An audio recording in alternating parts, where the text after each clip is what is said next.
We got Roy Den Hollander. Oh, good. I want to talk to this guy. Yeah, Jimmy turned us on to what Roy's all about. Roy, welcome to the Opie and Anthony show, my friend.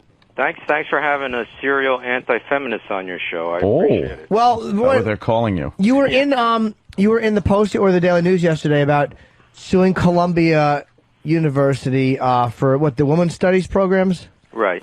Now, let me ask you too, because I thought this was interesting. You've sued nightclubs for ladies' night because of they're saying they're charging men more, and you're also you're suing for the Violence Against Women Act. You're calling it unconstitutional for allowing alien females to acquire citizenship by falsely accusing their American husbands of mistreatment. So, what is exactly driving you with this? I'm sorry, say that last. What is exactly driving you with this? What's driving me is justice. I'm tired of having my rights violated, and I'm tired of seeing this society, which for the last 40 years has been bending over backwards or perhaps forward, to give girls preferential treatment at the expense of the rights of men. Have you gotten anywhere legally with it? Like especially with the one thing. My first instinct was I like the fact that the ladies' nights, because basically men allow that just to get the broads in to get them drunk and fuck them. So it's almost to our advantage to have a ladies' night. But it always kind of annoyed me that they have it. Have you gotten anywhere with that? No, all the cases are pending. What happens when you bring a case of this nature is the first inning is the opposition, the defendants, make motions to dismiss. So in the ladies' nights, the motion for dismissal was made. I filed my papers, and there's been no decision on that. Okay. In the Violence Against Women's Act, I am presently putting together my papers to oppose the government's dismissal motion. So there's obviously no decision on that yet. And on this women's studies program, it just started. Well, Roy, I'd like to go back to ladies' night. Okay. Think of the amount of money that is transferred from the pockets of guys to the pocketbooks of girls over all that time, and then you determine the present value of that. And also in New York City, when I go out to clubs, I generally find probably a 50-50 mix of girls and guys at clubs that charge girls the same. But at ladies' nights, there's usually more guys. Okay, and let me ask you too about before we get to the Columbia thing, which I think I agree with you on. The Violence Against Women Act. I mean, look, there is obviously. Are you saying that the idea is unconstitutional because it says women in it? Because I almost don't mind this one. Because let's be honest, I mean, common sense dictates that in domestic violence cases, it's almost always a guy hurting a woman. I mean, what is your who mouths off? Well, I'm not saying she wasn't lippy. That's really untrue. I mean, I can't. There's some studies that were done by the Department of Justice, and there's an organization called Radar, which have a lot of papers on that. And what it comes down to, domestic violence is just about equally between the girl and the guy. However, the girl, in 70% of the time, uses a weapon, as opposed to a guy might use a weapon in 20% of the time. What does the case say of how many? What kind of statistics do you have on how many women were killed by the violence of a spouse or an ex-spouse, or how many men were killed by the violence of an ex-spouse? I think you can find that it's much more in one direction. In that, and when you're talking about, and that's what I was going to get into, when you're talking about the injuries that result. More girls are injured by a guy, husband, or boyfriend accosting them than vice versa. But I think it's not as much as you may think. I think it may be, say, 60-40. So 60% of the girls are seriously injured, and 40% of the guys are seriously injured. So if you look at some of the studies, you'll see it's different than the common sense impression. But concerning the women's studies program, the problem with the program is that it is giving a benefit to females, and it's not giving a similar benefit to guys. Which is what? Well, the benefits are, it's not just, the women's studies program is not just courses. It's also networking, it's finding jobs, it's finding, support and help in all different areas. Now, that is geared towards females. So think of women's studies as the varsity sport of campus co-eds. And then compare that to what Title IX of the Education Amendments have been doing to varsity sports for men. Title IX says if you have a varsity sport for men, you have to provide the same opportunities for the females. So you have a varsity sport, or actually an educational program, because Title IX also applies to educational programs of women's studies, which primarily benefits females. Well, I agree. I don't know whether to agree with you or disagree with you in a weird way, because I do agree with you on something like at Columbia, especially, they have like black female study, all these things that are obsessively focusing on a gender or a race or both, and it's perfectly acceptable. However, if you focused it, and I know I'm not saying we need white people study, but if you focused it negatively on a gender or a race, they wouldn't allow it. But because you're focusing it in a way that they deem ideologically acceptable, they allow it. Well, I've come across that argument, well, what about black studies? And my response to that is quite simply, when was the last time a feminist was lynched? Shot dead on the front stoop of her house or on the balcony of the motel she was staying in? Well, let me just finish. Okay. There's no comparison. For the past 400 years, the institutions of this nation have kept their boot heels on the back of the necks of blacks. During that same time, white feminists and the average white girl have received nothing but preferential treatment. You mean the same race of people that are now ready to step into the presidency, it looks like? Jesus Christ, dude. Yeah, no, I'm not buying that argument. I think if you're against this female studies thing, then black programs like that, black studies, it's the same hypocrisy and the same discrimination as these women's programs. You're giving preferential treatment based on nothing but race. Yep. And why should people that are not getting that benefit have to make up for this 400 years of a boot heel, like you say, being on the neck when we never did anything? You're talking about ancient history. And don't forget, women were not violently kept down the way, but women, in fairness, their rights were not equal to that of men for hundreds of years. Maybe it wasn't 400 years and they didn't face the lynching and the violence, but it was 300 years and they were certainly not given the same rights or the same treatment under the law or the same pay. You're right. They didn't have a right to be drafted and sent to Vietnam. 52,000 American men died, eight females. They didn't have the right to go in and work in those sweatshops for the robber barons during the 1800s.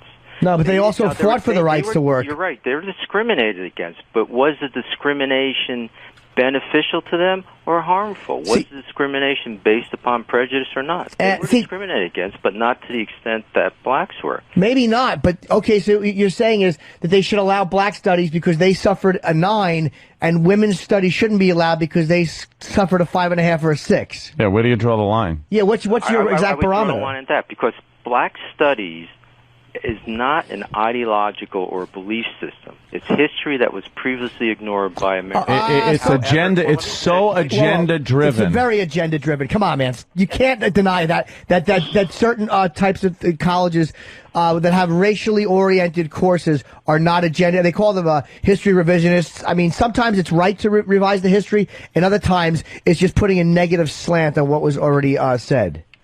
Yeah, well, I don't have a problem with that. I don't have a problem with a group of people distinguished by the color of their skin coming up with their own history. That's not what I have a problem with. You never hear coming out of black studies lunatic syndromes that the females use to murder the unborn, murder newborn, murder their husbands, murder their boyfriends, murder their children, and get away with it or receive minimal punishment. You never hear that coming from a black studies. Someone saying, really, like the fact that William Kunstler, black, I should get away with this murder. Really, like the fact that William Kunstler tried to use black rage as a defense for Colin Ferguson. William Kunstler was the one aberration, which always happens. But there's the rule. Black studies programs have been under a lot of scrutiny and gotten a lot of criticism because a lot of their speakers, their guest speakers, some of the professors have come out with some outlandishly, horribly racist remarks. And like I said before, it's very agenda driven. I'm not saying all of them. I'm sure there are some nice groups that get together and want to talk about history. But to say that it's different than the women's studies and any less or any more inappropriate or dated, it's kind of silly. Your constitutional rights. What's that? actually, it's not appropriate or inappropriate. It's violating your Constitution. However you want to phrase it, whatever semantics you want to use, okay, That's not fine. semantics. That's what the lawsuit's based on. Well, I disagree with your take on that. I think women's studies programs are fundamentally different, and they. Okay, so you think it's based on gender bad, based on race good? No. Well, first of all, I don't use the term race because there is no such thing as race. Yeah, of course what you're there really is. talking about is a differentiation in color of skin. There hasn't been another. No, you don't think semantics. You don't semantics. think you obviously Semantics. wait a minute. You don't think there are cultural differences between different people of different like I'll use the word races that are based on things other than just skin color? Like you don't think that yes, sir. Go ahead. The fundamental distinction that is made is based upon color, but people use the term race, and scientifically and genetically speaking, race is a term that doesn't exist. It's non-existent. But you understand the common use that the word has when we're discussing it. So to play a game of semantics and go, well, technically, guys, I mean, come on. We all know what we're talking about when we say race. We all know you talk about black people or white people. You understand that. When you're talking about black and white, you're talking about color, that's fine. But I just want to add in a little quote from George Orwell. Mm-hmm. If thought can corrupt speech, speech can corrupt thought. When you start using race, it brings out the connotation that there's a fundamental biological, physical... No, it doesn't. You don't. Well, the fact that you would put a negative spin on it... Maybe I'm older than you, and maybe it's because of the time that I grew up in. Right, I don't know. Would you remember when women couldn't vote or no? If you want to go back to the women's studies... We're just getting into an ideological thing, because I was kind of for what you were doing, but now it just seems like it's almost like you're a special interest parody, like I'm the guy who goes after the women's causes. Like the guy in California who was fighting the Pledge of Allegiance. It almost like I'm just listening to your reasoning, and to me it's a complete... It's very sectional, as opposed to like, yeah, this is how I feel. We should all be given the same amount of X, Y, and Z. You have it specifically for women. I should say, I almost said a hard-on for women, but you know what I mean. No. I know what you mean. I can see your point of view. I respect your point of view. That's not how I see it. The fact that you would... I see what I'm trying to do. Right. Is to eliminate the Constitution violation of men's rights by feminism. The fact that you think that domestic violence is fairly close in the people who are doing the beating and being beaten. I don't say that the Department of Justice. I don't buy that. I don't buy it. Go to the Department of Justice Studies website. Yeah, I'd like to look at that. The one thing I would believe is that the domestic violence is obviously more against women than men, but I think women will use it, especially in court, and say that they were violated. I only mean legitimate assaulted cases when they actually weren't, in order to get the guy in trouble. Sure. Now that I've seen happen, but as far as a 40-60 split of violence against men and women, I don't buy it. You know, I don't know. I'll look that up. I know where the website is for the Department of Justice and the stats and stuff. I'm not saying that. I'm saying it's a 50-50 split of domestic violence, the way domestic violence is defined under the Violence Against Women Act. What I'm saying is serious injuries is probably 60% female, 40% guys. That's what I'm saying.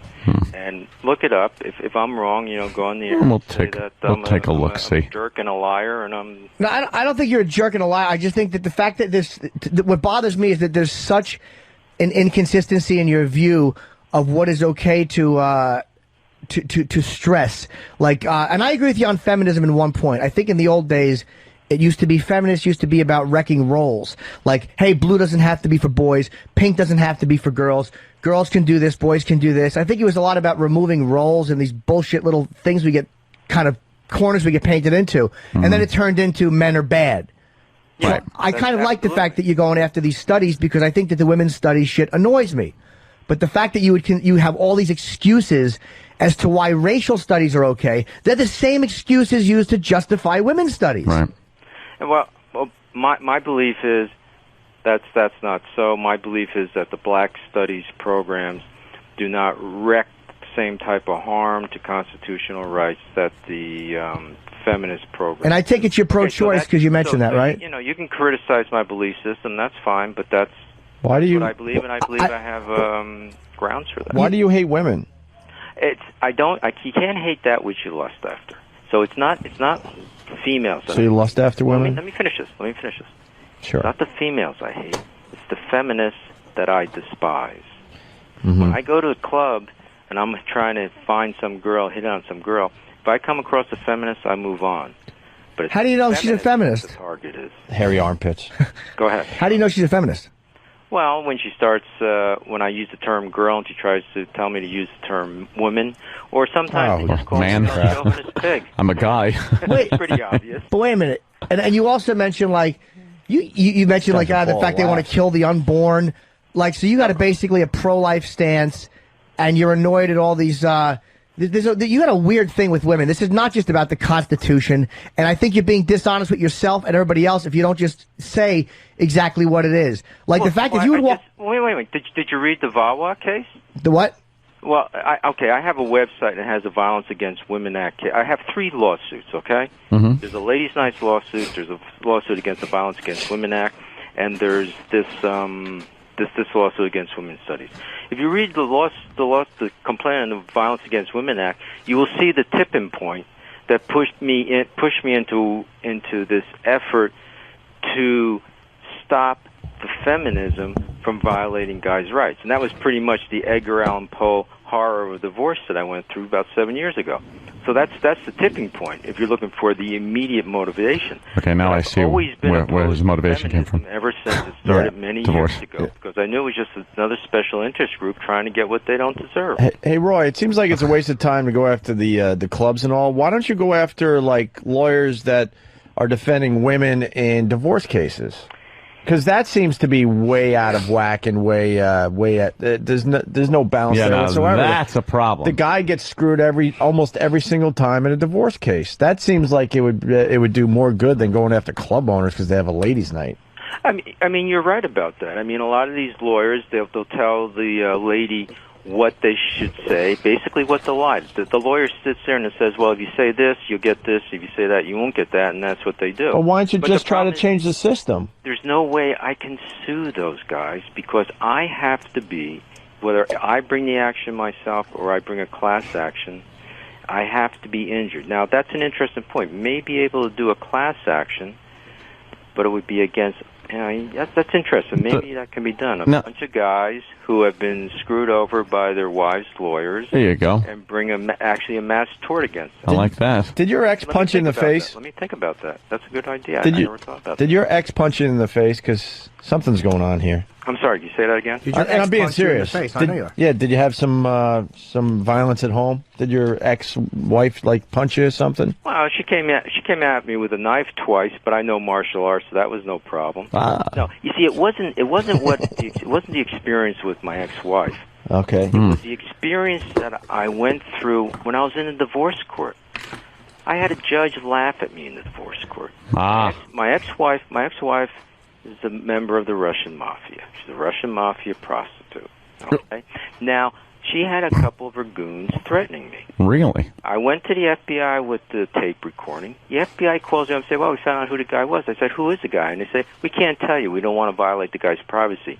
And then the FBI tells me, oh, don't open your door to anybody you don't know, and be careful when you go out in public. The FBI told me this. So let me ask you... sounds like good advice. It's the treatment that I receive from the courts, right, FBI, police, and immigration and naturalization. But Roy, they were protecting a guy. Type of lawsuits. When that privacy thing was protecting his right, not her. Yeah, that's right. It was protecting his rights. The guy that's threatening me is protecting his rights. Can I ask? Can I ask you how you ended up with a Russian prostitute mobster? Sure. I was working as an acting manager for Kroll Associates in Moscow, and Kroll Associates is pretty much a private detective agency. Mm-hmm. And I came home one evening when I first got into town, and there was an apartment party in my building, so I crashed the party, and that's where I met her. Oh, jeez. But the problem is, it turned out it wasn't just an apartment party.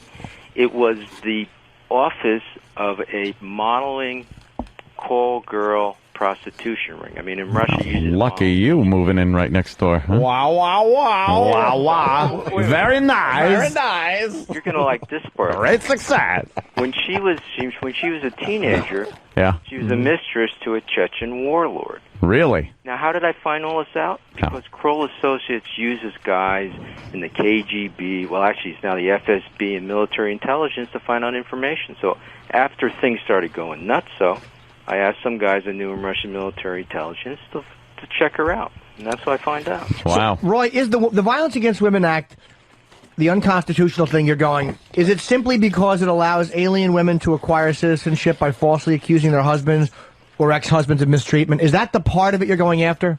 That's the part of it, but that's not exactly correct. The problem is that when the girl accuses her husband of mistreating her, right away the government makes everything secret from the husband. Okay. If the husband provides any evidence, the government will discard the evidence. It doesn't matter where the evidence comes from, say, the next president of the United States. If it goes through the hands of the husband, the government will discard it. And the government relies mainly upon a sworn affidavit of an alien who wants to become a permanent resident so she can become a citizen. So what does the actual, it's an unconstitutional Violence Against Women Act, what is the wording of it that you want changed? There are certain provisions which provide for what I just told you about. Everywhere it says woman, put in cunt.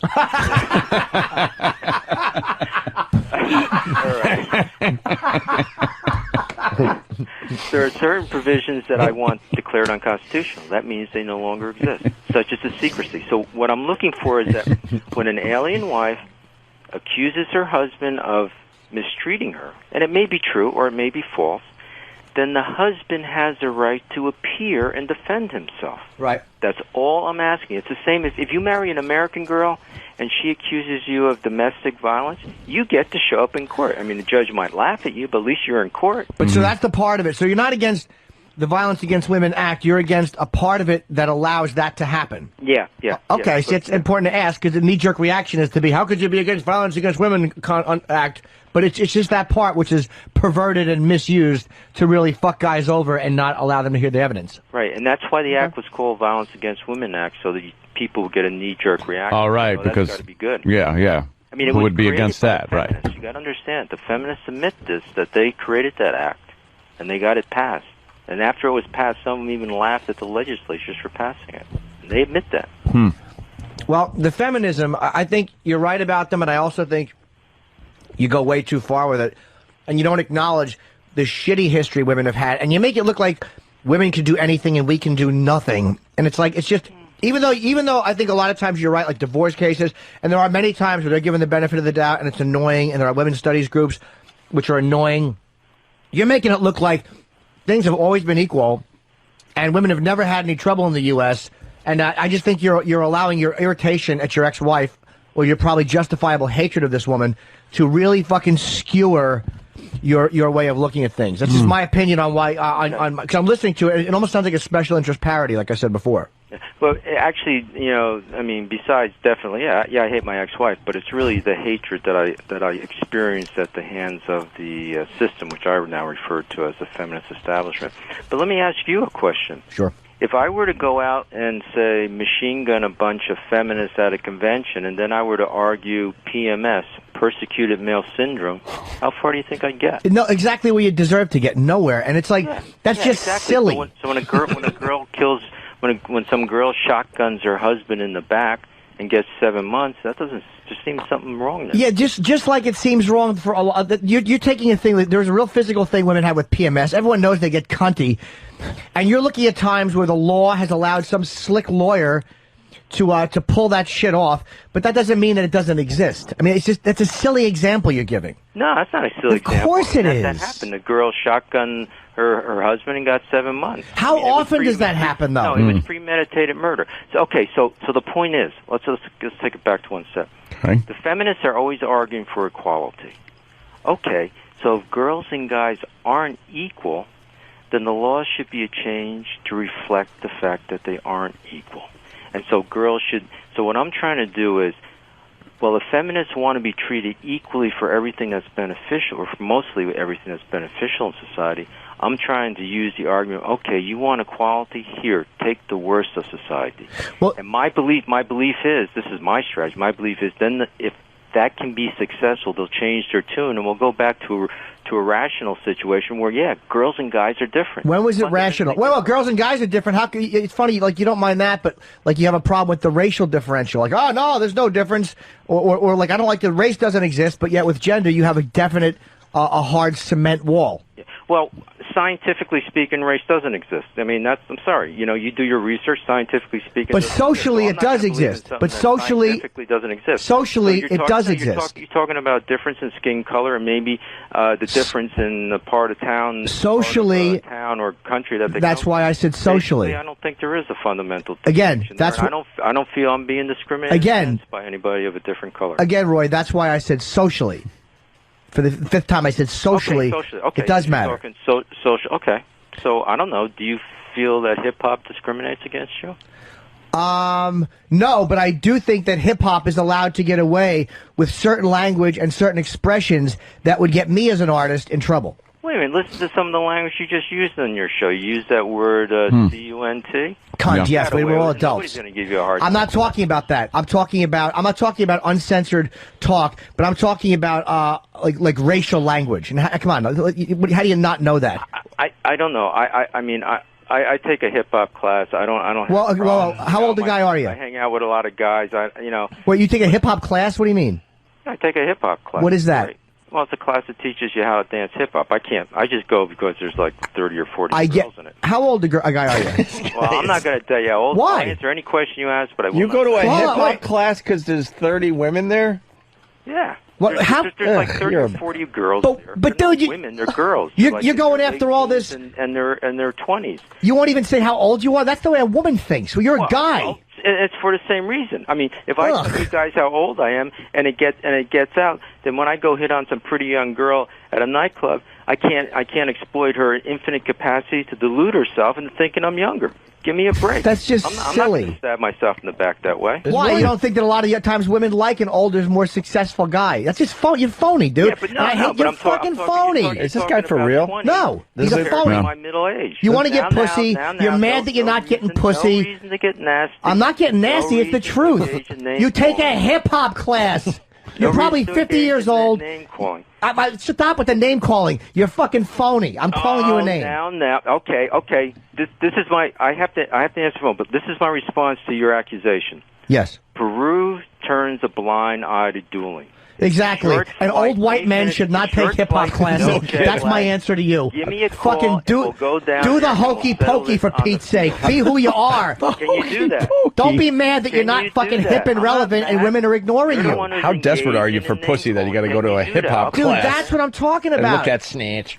He'll fucking walk up to a girl and go, "Hi, girls," and then wonder why they want to be called women. Well, then start calling them women and learn how to get ass. Why should I censor my speech for a special interest group that doesn't have my interest at heart? Okay, then don't be mad when they don't fuck you. Doesn't have my interest at heart. Don't be mad when I'm not going to say what they want me to say. Oh, but you'll lie about your age? You'll humiliate yourself by lying about your age? Be an androgyny. You want to be a slave to some fat slob over the hill feminazi you can't be. Me? I don't try to fuck them. Or Saba quadratic, then you go. I don't try to fuck them, kiddo. You're the one who can't get laid. You've engaged in, then let's go down to Peru and have I don't try to fuck those women. Sir, we all fuck women in their 20s, okay? Yes. Yeah. Guys, I don't know how long you want to go on. I got a call from some other... Is it a feminazi? No, it's some Irish.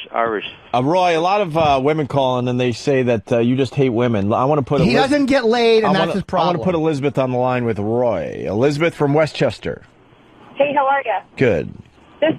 You guys just totally nailed it. This is all about him looking for ways to control women because he can't get them on his own. That's why he calls them girls and he gets mad about calling them women, and why he won't pick on the blacks because he's afraid of them. Yep, exactly. Overpower women. Well. And go back to Carlos Mencia 2 years ago at your virus tour. Did a whole rant about how women were. He might have stolen it. I don't know, but he did a whole rant about how women had less rights than black men. Shut up, you hole. Who did that? Nobody did that. That's not true. I can't go out and murder a baby that I have and get away with. There you go. It's ridiculous. No wonder you're pro-choice. And It's agenda. It's all fucking horseshit agenda. All the intimidation don't get laid. society. You guys Is it are females absolutely or right. is All right, people thank you, with Elizabeth. darker skin? It's females. They're the ones. I mean, you go to court, you might be able to get justice if the person you're up against has a different color skin, but you're not going to get justice if the person up against. But yeah, and this is what tips me off, dude. You say something like, "Hold on, How much longer you guys want to go? Hold on, let me ask you. You say something like, "Why should I change the way I talk to appease a fat feminazi?" Well, in the bar, when you're hitting on a girl and you call her a girl and she gets mad at you, why are you trying to fuck fat feminazis? And I'm if not. hold on. I don't go after. Well, then, what was that stupid example for? I find out that she's a professional, I move on. If you talk to a girl I and you don't find fuck out she's a with them. professional, you move on. You move on. You move on to the next girl. Why? You can't? Are you not? You're not man There's enough to fuck a girl who has a good job? There's 3.3 billion girls out there. And you got to Figure find a weak 5% one, of you them you're cornball? attracted to. An average sexual life. Well, you got a 60 Russian years. bride. And what do you end up with? You end up fuck- 7,000 Russian a night. male bride. You're a right? cornball. Working on their first night. You find out she's a professional, you got to move on. Why don't you fucking learn how to Because that's bang my personal chicks, choice. and you can know, fucking learn how you to do what pull a you do what you lawyer's wanna hair do. and spank her. So you guys have really turning this into a Dude, I'm listening to you. You're phony. Attack Dude. situation, which I'm going to probably go through up at Columbus. Because it's the Go truth. up there and You won't even say your age. Why should I change the way I why should talk? I tell you? What's that? Why should I tell you my age? That's none of your business. Well, If but why should I change the way I You talk? want to find out, do some research. Because you're an old white guy who's mad that he can't get young ass. Why don't you just admit that? And you're bitter. That's not what's going on. Of course it is. That's not what's going on. Well, you can make all the They accusations. kill the unborn. Hi, girls. Who's going to fuck about you? the issues of this case, or you just want to rant against Because me the I don't issues of the believe what case are you being believe. driven by your Yeah. personally What do you being a wanna do? You want zero. to talk about the issues of this case? We you wanna did. rant against me because you don't believe what I believe. No, What I'm is railing it? against you because I'm looking at your picture right now, is there and you're an another- older, is there another- balding white gentleman, which is there another fine. Host there, which We're all I hosts. can ask that I have a. Mm-hmm. I have to go to this other interview that I scheduled. I mean, you guys think you? Well, No, what Jimmy was saying Another is very. You're fucking phony, What dude. Jimmy's saying is very valid. We were talking about your points here, and your lawsuits, but then we found out through talking with you a little longer that they are very personally driven. Yeah. And you have an agenda that is not based so much on justice, like you say, and more so it's just based on your personal vendetta, perhaps. Well, you got the personal as political, and I view it as justice, and then you might view it as vengeance. But look up justice and vengeance, and they pretty much have the No, How about hi, that's girls. fine. I mean, that's fine. Your take on it. Hi, girls. How are you? Can I buy you a drink? Beat it, old man. Go to No, my you next can't. interview. Is that allowed? I don't want to talk to a professional girl. Okay, he doesn't I got to want to bring talk one to you. over from How another about the country and then other get mad when she fucks somebody who's a bouncer Can I go and to my burns next me. Interview? She burns you, dude. The other host. Roy, She I gotta, burned you. The other host. Roy, I got to tell you something. Jimmy brought you to our attention, and he was so on your side. I was and now on your side. Wow. He's not And now, now I so think he hates you. That's fine. I mean, Because You're a Good. phony. So by talking to me, he now can. I listen to your be horse against shit on it. the That's racial fine. issue. You're a phony. That's fine. You're a little. I yeah. take a hip hop class, So- but I won't tell you how old I am like So- a so fucking you, so chick. Will you guys excuse me? Sure. Roy, you Why, you sound- got to put your tampon in, you fucking woman? Okay, Hey, look, Roy. Jimmy, if Jimmy, you can call me back and we can go down to Peru, okay? If you got the guts, which I don't think you got. Go down where? Go down where? Peru. To have a little duel, Jimmy. Peru? You obviously don't have the guts. Wait, Peru? Peru for right? what? What are you talking about? They Can allow I go dueling? on? What do we do in Peru?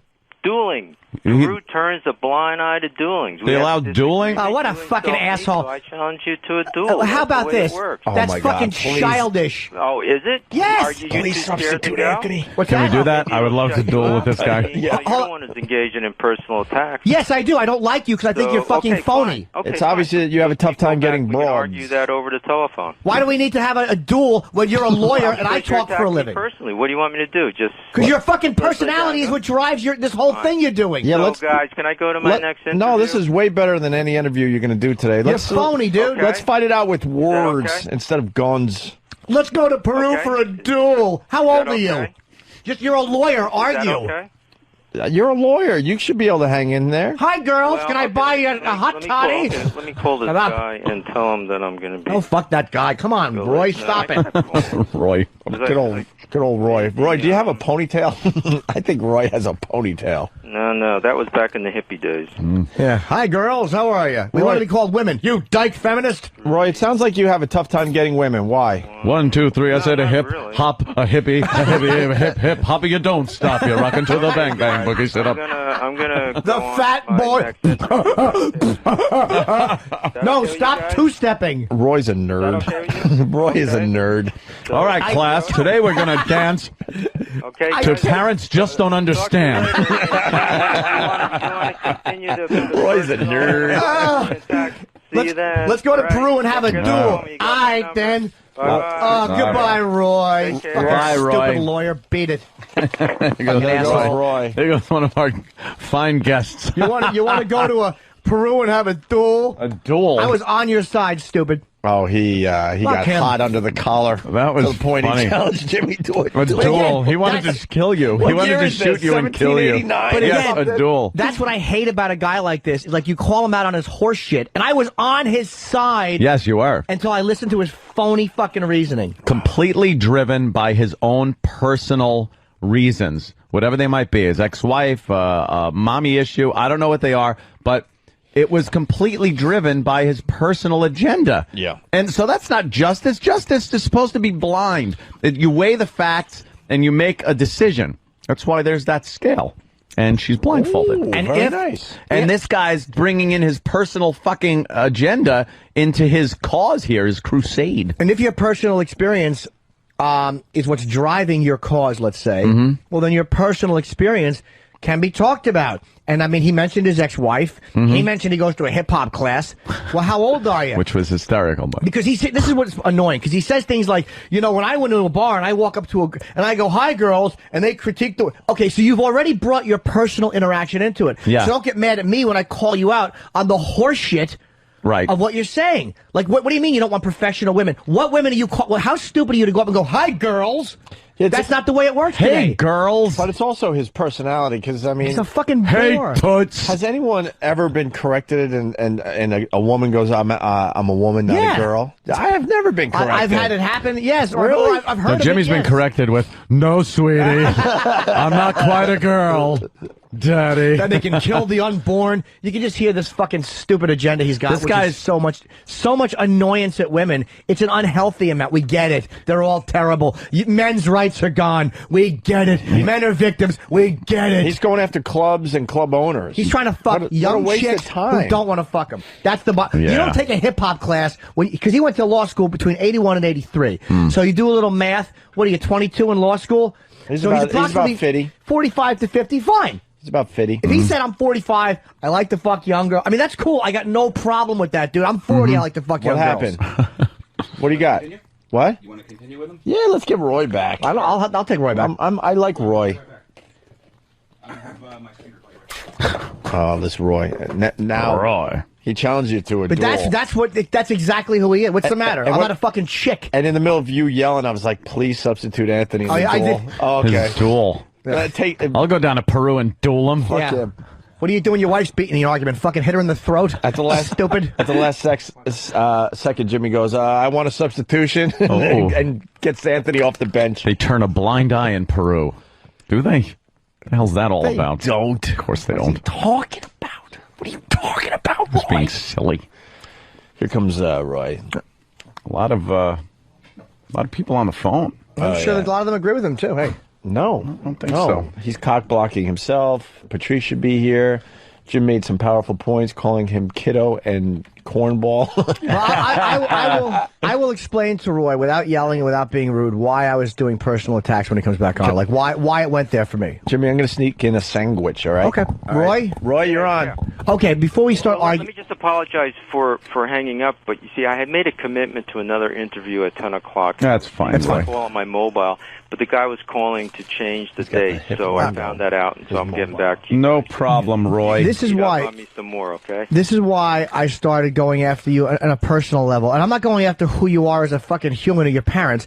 I'm going after what I think is driving which to me, if something I interpret as kind of phony and that doesn't smell right is driving something, I'm going to criticize that. And when you say something like, I walk into a bar and I say, hey girls, and they correct me, and that makes you mad, and then you're like, why should I change the way I talk because of feminism? It's almost like these are individual girls who want to be called a certain thing, and if you're trying to fuck them, you have to play the game the same as I do and the same as everybody else does. It's almost like you're mad that they want to be called women. Well, here's your choice. Either call them women in the bar or don't complain when you can't fuck them. Because that's what I have to do. It's what all guys have to do. Yeah. Okay, well, my response to that is what I thought I made that clear. But, if I come across a girl, and this has happened to me a couple of times, where she's clearly a feminist, and I'm not going to proceed trying to hustle her. I'm gonna go. Do you have to hustle a girl to get her into bed? Well, I mean, what do you want to call it? Can proceed with the conversation? I mean, whatever terminology you want to use. There's a big difference between hustle a girl and proceed with a conversation. Okay, conversation, if that's what you want to call it. Well, whatever you do, is just say it. In the old days, I use the term hustle, but so no need to nitpick the. Boy, talking about Mr. Semantics is getting mad at me for nitpicking the language. Well, Jimmy, come on. So let me finish this.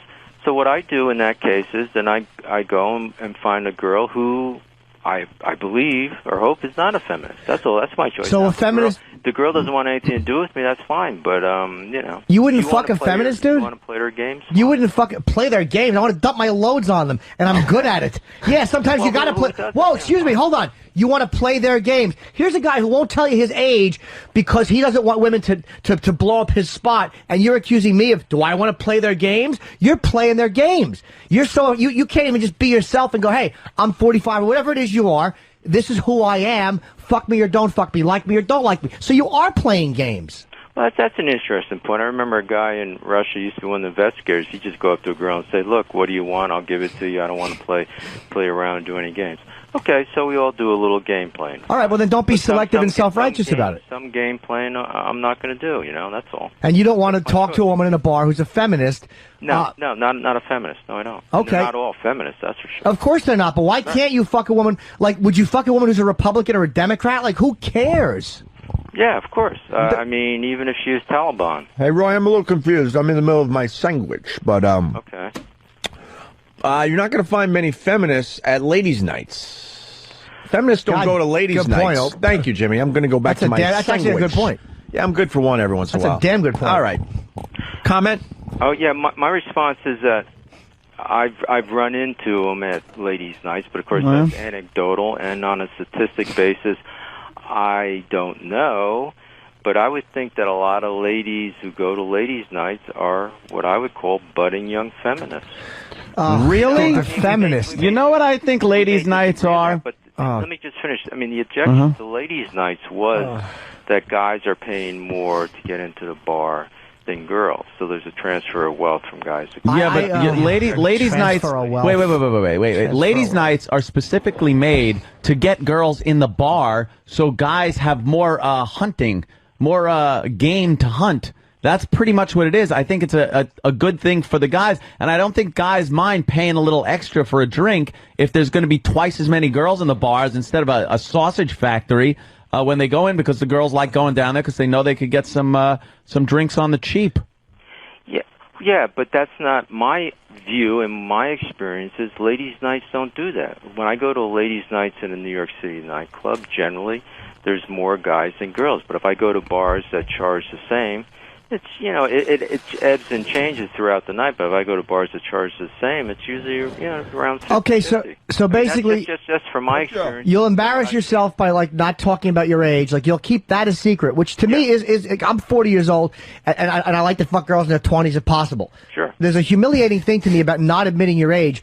But I'm not saying it's bad to be 40 or 50 or whatever it is. But yet you'll take a hip-hop class because you want to be able to dance with these younger It's almost like you want to just set the system up so you can fuck a lot of girls easier without having to weed through the women that don't want to fuck you. Well, I don't know if that's possible, but wouldn't that be ideal? Well, dude, but that's not the way it is. I mean, that sounds like an ideal system. Yeah, but it doesn't drive me to fight legally. I don't think it's going to happen in this country. But you're saying I don't want to bang a feminist. I fuck feminists. That's my choice. It is your choice. I don't. But to me, to take a feminist who is the same as any other woman in bed, they're all the same bed, they like this, they like that, and to pull her hair and to fuck her mouth, that's really sexy because you're seeing somebody stripped of all that politically ideological nonsense and social nonsense and just being who they are in bed.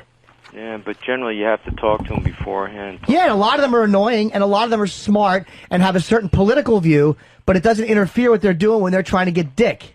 Yeah, that's true, but it's a choice I make because I don't want to talk with them. I don't want to deal with their philosophy either before. I think because you feel threatened by them, because they reject you, because they make you feel old. Hold on. I think because they make you feel old, because they criticize things like when you say girls or whatever, and they don't like it, and you don't seem to know how to deal with that. Well, sure. When they say use the term women, I say I don't try to censor your speech. Why do you try to censor mine? So that's an easy way to you're a ball laugh. But want to go back to the threatening? Yeah, I mean, I think feminists are threatening to the rights of guys. I think they're threatening to this society. I mean, I've seen what has happened to the society in the last 40 years, and yes, I do believe they are a threat, and that's also one of a number of reasons for these lawsuits. Hey, Roy, are we still dueling? Where are we at with the duel? Well, I don't know. Jimmy hasn't called me too many names yet, so... I'll call you a lot of names because I still think you're fucking phony. Well, but as far as dueling is concerned, don't be silly. I don't like to engage in name calling, but of course you don't, unless it's feminist or baby killer. I'll make an exception here, and I just think you're an ignorant fool. Yes, but I fuck a lot more girls than you do, so you understand. Well, I get what I want, and I'm honest. Maybe yes, maybe no, maybe rain, maybe snow.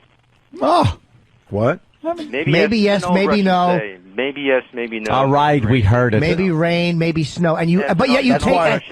That's why you're not getting laid. Which hip hop class did they teach you that in? The dueling challenge still stands. Yeah, well, you're more of a man than me. I'm not going to fly to a fucking third world country and shoot it out with a lawyer who can't get pussy.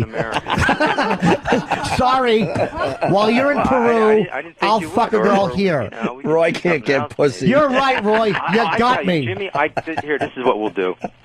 Both of us will go to a nightclub of your choice, and we'll see who ends up getting more phone numbers, and then after the number of phone numbers, who ends up at more dates. How about this? Let's see who gets more. How about this? And here's the real deal. How about let's see who's got more fucking emails sent to them from women. Let's give out your. You want to give out your website? Is Roy? My email address is on there. Okay, I'll give out your website. Roy Den Hollander, HOLLANDER. Roy Den is ROYDEN, HOLLANDER.com, correct? Right, that's right. So, and any women that want to contact Roy, is there a picture of you on the site? Yeah, there is. Okay, this looks like a personal get-to-know-you site. They can go there and they can see your picture, and maybe a lot of them will want to fuck you. But I think that's, to me... What about your site? You got to give out yours, too. They all know it, sweetie. MySpace.com, Jim Norton. They all know it. Okay, yeah. I didn't know you were famous. I know you don't, but that's the difference between you and I. I kind of am aware of what you are, and you're not aware of what I am. I'm honest about what I am on the air. I'm glad I'm not aware of what you are. Yeah, and I'm an honest guy. I'm a 40-year-old guy who likes to fuck young chicks. That's what I am. Well, you're leaving a few things out, Jimmy. What 40-year-old guy doesn't? I don't know, but 40-year-old guys that won't talk about how old they are. Really are any unless they're gay. Well, unless they're afraid to talk about their age. I just can't respect a guy that won't mention his age. Well, that's fine. I want to bring up the gay thing with Roy. There's such a cowardly. Somebody else want to talk here. I'm sorry. There's such a dishonesty in that. There's such a fucking. I want to be something I'm not. Okay. What's the matter? Do you want to be younger? You want to learn to dance like the young kids, Roy? Another criticism. Why is it bugging you so much? Because to me, it is the essence of your phoniness. Then you think I'm a hypocrite. Fine. No, I know you are. Hey, maybe rain, maybe snow. Hi, girls. I'm not going to go around trying to get your approval. I don't give a damn. Of course you give a damn. You challenged me to a duel in Peru. Why should I go around and try to get your approval? Now all we're doing is talking about whose approval do you want to get? You don't want mine. You don't want feminists. What do you want to fuck girls with Down syndrome? I thought you didn't like feminists. If you like feminists, I love fucking feminists. Why don't you go to Scandinavia, change your sex, and come back and become a feminist? Dude, I don't need to do that because I know how to get their pants off. Studies courses, you know. Dude, I don't need that. You can stand up with them and say, "Oh, guys, a woman's studies course. How about a hip hop class? Go ahead. I'll take a hip hop dance class. A fucking hip hop dance class is embarrassing. Roy, you got to admit that's kind of embarrassing. The hip hop class. You know, maybe like it's embarrassing. Yeah. Which you are, Jimmy. It's in. Which you are. I'm Ray. I know. I'm Rob Rains. No, I got it. I thought you were a comedian. Even a spinning class with women is cooler. Yes, I am a comedian. So what are you saying? What are you saying? Go ahead, Roy. Your turn. Say something funny if you're a comedian. Okay, two Jews walk into a bar, and neither one of them will fuck Roy.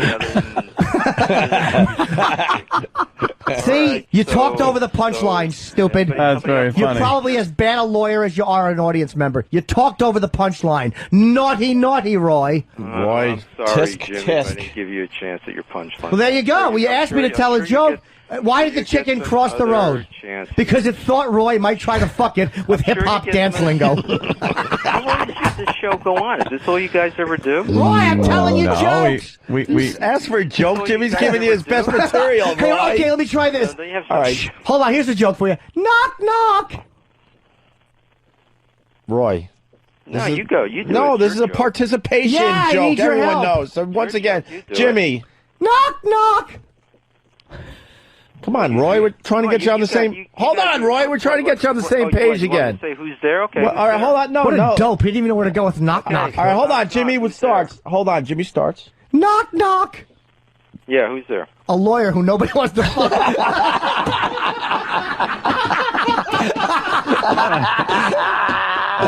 Okay. Come on, that's pretty funny. Hey, you challenged me as a kid. Knock, knock. Oh, shit. Okay, funny. Okay, guys, Knock, knock. who's there? A comedian is not really funny. But your friends aren't laughing. Because you That's stole the because joke, you control stupid. the audience. You stole the joke. That wasn't a joke. We're not laughing. stole the joke. Because that wasn't funny. They would laugh at me in a second. Do you So- try these gems on the chicks? Yeah. Hi, All right, girls. so- Here's a funny one I heard. Jimmy, do you have another Can I joke ask for somebody a Roy? question? Can I ask somebody a question? You Yes. sure can, Yes, Roy. Let Roy. Roy Who am I ask. talking to now? Anthony? Anthony Yes. and Jimmy and Opie. Greg All right, here so- is And here. Danny. Opie. How long is this going to go on? I don't think we're really getting any place. Why'd you call back then? You glutton for punishment? Yeah. Why'd you call Is back? that the entertainment value of the show? Well, Jimmy's got another joke for you, Roy. I'm trying to think of a really. No, we I mean, is that the entertainment value of the show, or are we going to go into... Oh, yeah. no, we've discussed everything. We're We're kind of enjoying getting this, into yes. we're another. enjoying the hell out of And it. you're Another so aspect angry. of you. You're so angry right now. By the way, I got to be honest. I was so against having you on our show today. I even told Jimmy. Yeah, well- but I got to tell Jimmy I was very wrong today. I wanted you on. And I said no, and I lost this one, and thank God I did. And you Yeah, you were right. and you can actually listen to the tape. I wanted you on because yesterday I mentioned you on the air. I like the fact. Look. Hold on, no, you're We interrupting. disagree. I don't care what you think, Jimmy. Ooh. You want to talk You about sh- something that's not your own personal opinions? I don't care. You're giving your personal opinions, but I can't like give this. mine. I like this. Here, you like this. I got an email here. I don't like. Why would I like I got that? an email. It says, here, you'll like this, Jimmy. Okay. You are a fag. Jimmy's right. There you go. Who's that from? Your subconscious? Shut up and let my friends laugh at my joke. You was- have the that was timing kinda of funny. a fucking. You're right. You have the timing of a stroke. People laugh and you talk over it. You boring All right, lawyer. so guys, Roy, Hold on, Roy. No. Jimmy's got another joke for you. Okay, hey. Hold on, Roy. Another Roy, joke. hold Here's a on. joke. I also want to ask We're you gonna something. prove Jimmy's funny. What's wrong with Roy the lawyer with shit up to his neck? What? Not enough shit. Thank you, Kenny. That was All right, guys. courtesy of Club Soda Roy, Kenny.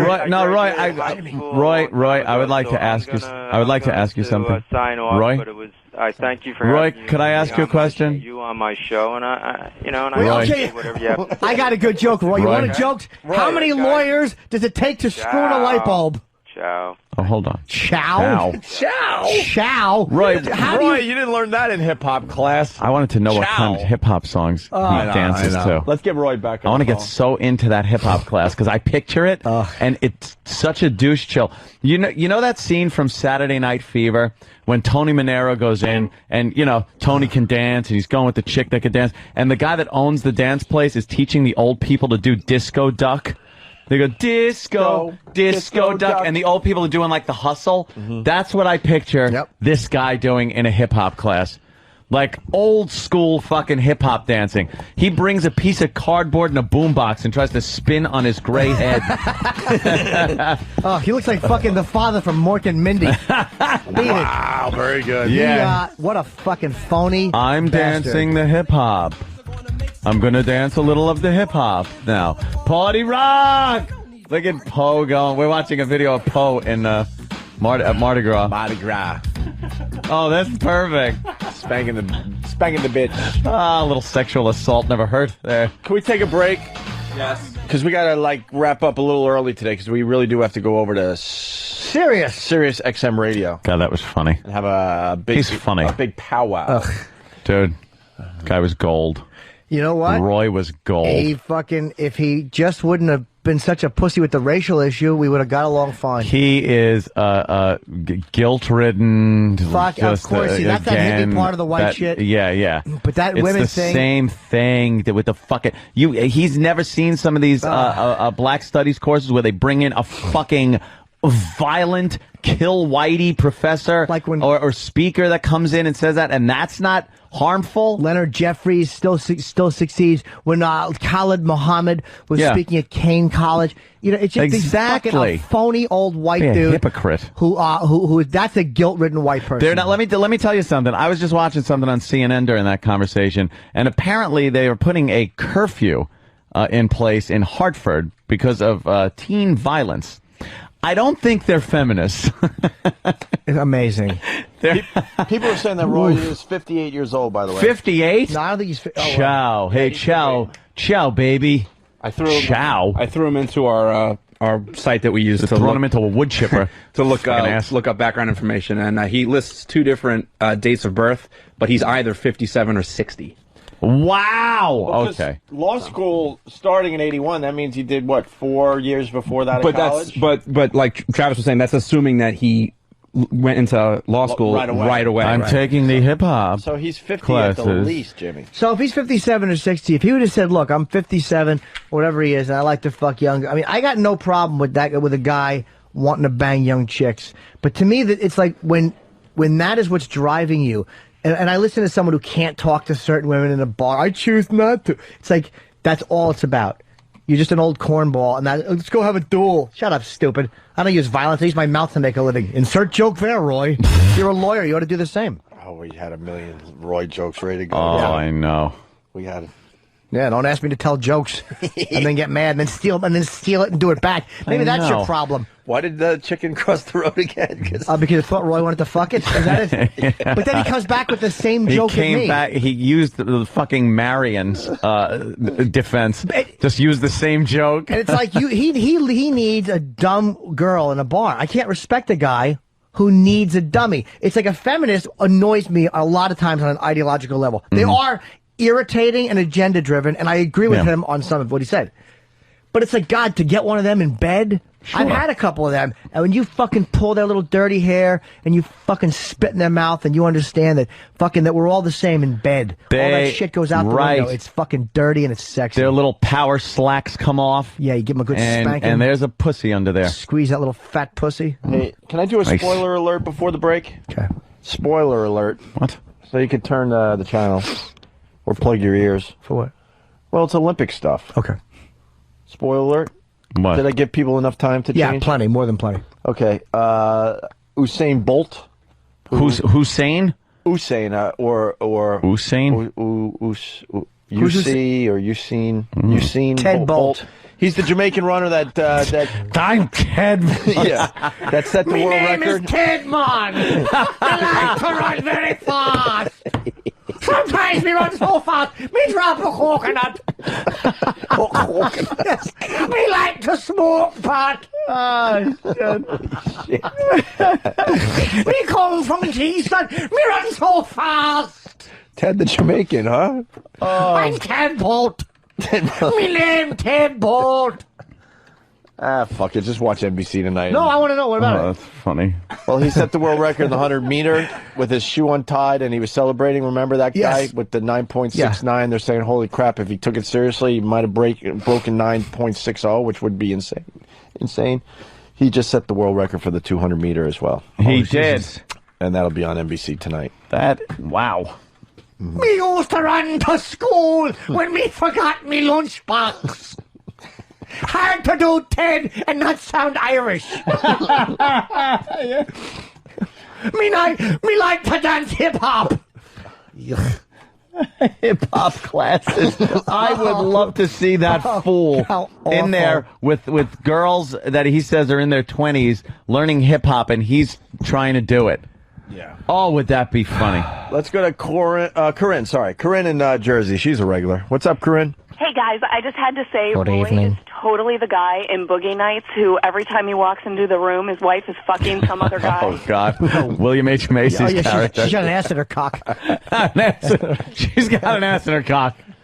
That's Fucking lawyer. Yuck. Is there anyone else that plays pathetic better than Macy? William H. Macy. Every He's movie, he's fantastic. pathetic guy. I like in Fargo. At the end of Fargo is the best when the cops are knocking at the door. Oh, yeah, be right there. Oh, yeah. All right, coming right. Be right at the door. And they bust the door in, and he's trying to get out the window, and they're pinning him on the bed, and he's going, no. Okay.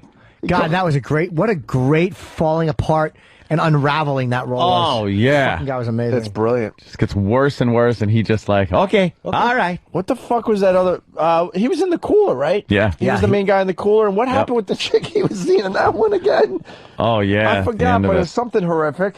She fucking Can somebody help me out? Oh, I think what's his name comes in and like fucking beats the shit out of her. Alec Baldwin. And he can't do anything about it. No, of course not. He can't be a man and, like, defend his woman. What was it? Oh, E-Rock? I think it was his son's Hold on. girlfriend or something. She was faking a pregnancy. Yeah. And then Alec Baldwin caught onto it and just punched her right Punched in the her stomach. in the laid her stomach out. because it was and they a ripped her padding. clothes off and found that she was. Faking the pregnancy, and Yeah. he had no idea or something like that? Yeah, he had no idea. Oh, he plays pathetic better than... who else plays pathetic in that's movies? Fucking Eric fantastic. Nagel. He just threw his hands up. He's like, I love it. he's like, I'm going to be useful. This should help me. And no. I know it was going through his head, too, because he heard you say that when the door was probably 6 inches from being closed, and he would have had one successful appearance He almost without had any it. abuse. He almost had it. And he was probably thinking, wow, that went well. No, it didn't. That's No. right. People are so happy with their emails. They're sending Roy that they're sending copies to us. Nice. Retard sex from Boston. My email to Roy. Title: Hip hop class is great. Electric slide into another man's ass. Love retard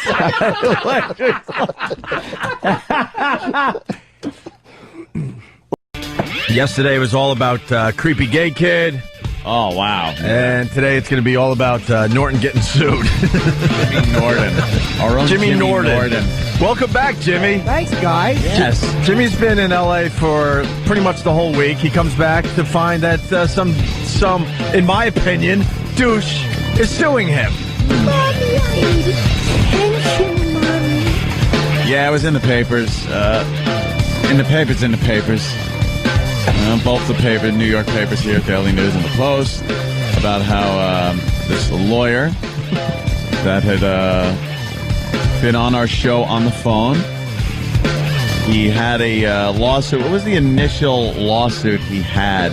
He was suing, I believe, because, It was ladies' night. He Yeah. was suing. Right, I know right, exactly what he was suing for. clubs Yes. and bars for having ladies' Ladies' night. Because he thought it was Sexist. sexist. Gender, I guess, exclusive. Yeah. I'm guessing. And we were having a discussion with him about that. Yeah. And then we just wanted to know about other things he was involved in, and his take on other, social issues. And he was called out, in Jimmy's opinion, as being a phony. Yep. And in our opinion, the guy came across as, at least, I'll say in my humble opinion, as hypocritical, and he really took offense to that. And Jimmy, Well, the funny thing is we started being the comedian he is. Yeah, it started out as a real interview, like, Yeah. wow, this guy's suing, let's get him on the phone. And then, it turned ugly because we were like, what, this guy is Yeah, he had this, and at first we were on his side. Completely. Completely on his side. He was able to actually turn us around and make us not like him. within a half hour. Yeah. You know how much I have to hate you for you to be suing an annoying woman's cause and for me to fight you on it? Yeah, exactly. What a tool you have to be. So let's read this. And Jimmy, you do what you feel like you could do because you're being sued by this guy. Yeah, I know. He's a crack lawyer. Yeah. The headline in the Daily News: Lawyer cries foul. I get it. FOWL, which is very key to this story. Yes. You know, there's a lot of laughs in this article. I got to be honest, Jimmy. It's one thing to hear it, to sit here and hear it. But Yeah. then when you read some of these things in print, even funnier. Suit claims Opie and Anthony co-host defamed him with chicken gag, comma, insults. Yeah. One vile insult apparently deserves another. By the way, this Jose Martinez, who wrote this Daily News article, I have a couple of small issues with. All Yes. right. I'll Yeah, get to him. You jump in when you want All to there, right. Jimmy. So a Manhattan lawyer trashed on the Opie and Anthony show as a dumb Bunch of lines. and a bunch of lines. Is that for I don't know. A bunch of lines. So wouldn't that it would be a blank blank? I don't know. AH, they should just put. Yeah. Oh, maybe it's that. Okay. It is that. Oh, it is that. Okay. All right. So a Manhattan lawyer trashed on the Opie and Anthony show as a dumb what can we say there at? Well, that would be a Dumb lawyer. The AH word. Yeah, you know what it is. It's where you Dumb. expel food. Yes, it's There you where- go. Yeah. All right, we got it. Who wants to have sex with chickens is suing the potty mouth comic who ripped him on air, calling him a coward. Well, Self-proclaimed anti-feminist Roy Hollander, who last year sued Columbia University over a women's studies program that's what it was. Yes. That wasn't the lawsuit. he was on the phone for. the Women's Studies program, right. that demonizes men, filed the suit. Oh, and then we had gotten into a discussion about other groups that have their own studies programs. He was so against the women's study programs. So we were like, well, what about schools that have exclusive black study programs? And he thought that was fine and dandy and there was no problem with it. And that's when we called him out as being a hypocrite. Right. Because if one group, if he agrees that one group should have this, then why not another? And he wasn't able to make a point as to why he was against the women having their own study group, but blacks can have their own, and everything is fine and dandy. But this started as a legit interview. Yeah, I want to. I'm make the that one who perfectly wanted clear. him on because I was actually, I like, Yeah. this is why I just hate this guy.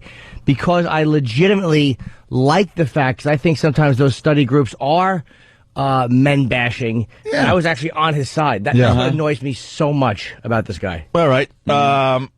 It blasts celebrity hound funny man Jim Norton. Celebrity hound. It's like, what, I it's love that. Like you're chasing Hey, celebrities. That's what Jose, you do. yeah, what's with the adjectives? Just right. What are you doing? Celebrity hound. It sounds to me like he might be a listener. And he's kind of throwing these things in, because it's funny. Maybe, it is funny to call you a celebrity Dude, it's hound. fantastic. You're just running around with a course I am. Sharpie. That's accurate. Would you please sign this, Bob? He could have said it blasts boob, funny man, idiotic, funny man, irritating. There's many words he could Of have used. course. It blasts celebrity hound funny man Jim Norton, an Opie and Anthony co-host, as a phony and a loser who wastes much of his empty life trying to revolt people. Can I please wonder? I have to see that. If I've not seen this, like paperwork, are those words in the paperwork?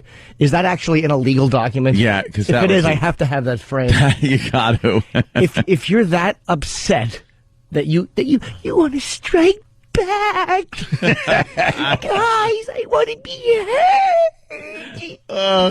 If you need to be heard that badly that you have to insult somebody through a lawsuit just because that gets your insults into the newspaper, like, would you actually in a legal document put that someone is a phony and a loser who wastes much of his empty life trying to revolt people? Yeah, he's assuming your life is empty. Not even that bad of an assumption. I mean, I pay for prostitutes. Fair enough. But why in the legal document, sweetie? You might be able to countersue because, And I make talking some accusations here, my friend. and talking to this gentleman, on the phone, we started delving a bit into his personal life and talk about empty and lonely and desperate. His his dance. What was it? He went to a hip hop class. Yeah, hip hop dance class. Hip hop dance class. I think we got his MySpace and we're making fun of a lot of the stuff that he was into. Oh, did we tease? Put it this way: this guy, to me, is creepy old guy trying to get young chicks, and for me to say that, wow, that is really saying something. You're talking to Anthony, the substitute teacher, Comia. Let's continue. So the men tangled during Hollander's August appearance on the Opie and Anthony show on XM Satellite Radio, where an interview about Hollander's beef with Columbia went X-rated in a hurry. I had never heard of Opie and Anthony, Hollander said. I just went on there as if it were just another radio talk show. Well, it is just another radio talk show, but I have trouble believing that anyone who lives in New York who is hasn't heard of the Opie and Anthony show. He heard of us. Yeah. He heard of us. Well, he's a lawyer. I mean, that's, lawyer. That says enough right there. Exactly. Right. Hopefully he'll wind up like other lawyers, like Johnny Cochran. Old puddinhead. The lawyer says Norton defamed him in an obscenity-laced tirade. Hollander also said the star of HBO's comedy showcase Down and Dirty, Nice. which is on Friday nights at midnight on HBO. Nice plug. Right after the Bill Maher show. With Jim Norton called him a phony at least 10 times and joked that the chicken crossed the road to avoid having sex with Hollander. Do you know how great that is? Thank you for putting that. Right. Of course, it's fantastic. Hence the headline, Lawyer Cries Foul. Yeah. I called him a phony. Yeah. Like, you're a phony. You so got him on that one. Wow. He must have been hurt. Like what a funny word to put in the paper. Accused him of being a phony baloney. A phony baloney. Made fun of his dance classes. I just love how the "why did the chicken cross the road" joke got in the paper. I know. With a fantastic answer. Of course it is, because it wanted to avoid having sex. Like, first of all, if that was the truth, that's a legitimate reason for any chicken to cross the road. If a chicken is not sexually attracted to a human, why wouldn't it cross the road? We're bigger than they are. Yeah. Tony, they're scared. Of course they are. What would you do if King Kong wanted to have sex with you? You're crossing the road. Hopefully to hide from it. Yes. Poor chicken. Tony in California. Yeah. Hi, Tony. Good morning, man. Happy birthday, little Jimmy. No, come on, let's go. Oh, get to the point. Isn't this the same guy that challenged you to a duel somewhere down in a South American country or something like that? Yes, I believe this is the same man who, while we were arguing, said that it's legal to duel in another country, so we should fly down and duel. I believe it was Peru or somewhere. Yeah, and he was dead serious. He wanted to duel Jimmy in this some country. So basically what that's saying is, in the middle of this argument, which is all it turned into, was just a name-calling argument, that he thought it would be appropriate to fly somewhere and get guns and one of us shoot each other dead. Yeah.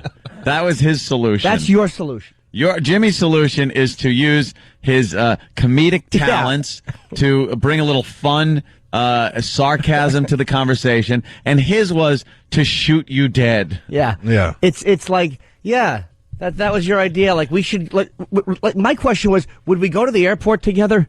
Would we meet at, like, all right, I'm going to take JFK. What flight you taking? I got the 8:30, but I don't think there's any aisle seats. How about this? You take the 8 o'clock, and I'll meet you down there. You want to split a cab? I mean, one of us is going to shoot the other to death in a duel. You might as well split a hotel room, too. Yeah, and look, does whoever shoots the other to death in the duel, do we call the kin of the next of kin, or should we allow our friends to do it? What do you think? Should you get a two-way ticket? Because you don't know who's flying back. Should we fly first class because those are refundable, and you figure, look, if I kill you, you might as well, because one of guy us ain't coming back. One of us ain't coming back. One guy doesn't have to pay the bill, so. Tad in Illinois had something that, listen, the listeners know more about this story than we do, because it was just one of those dumb things we did. We do a lot of crazy stuff. You were just another one in the long line of idiots we've had on the phone. Yeah, you're just a throwaway segment, but now the listeners have to help us out and remind us of stuff.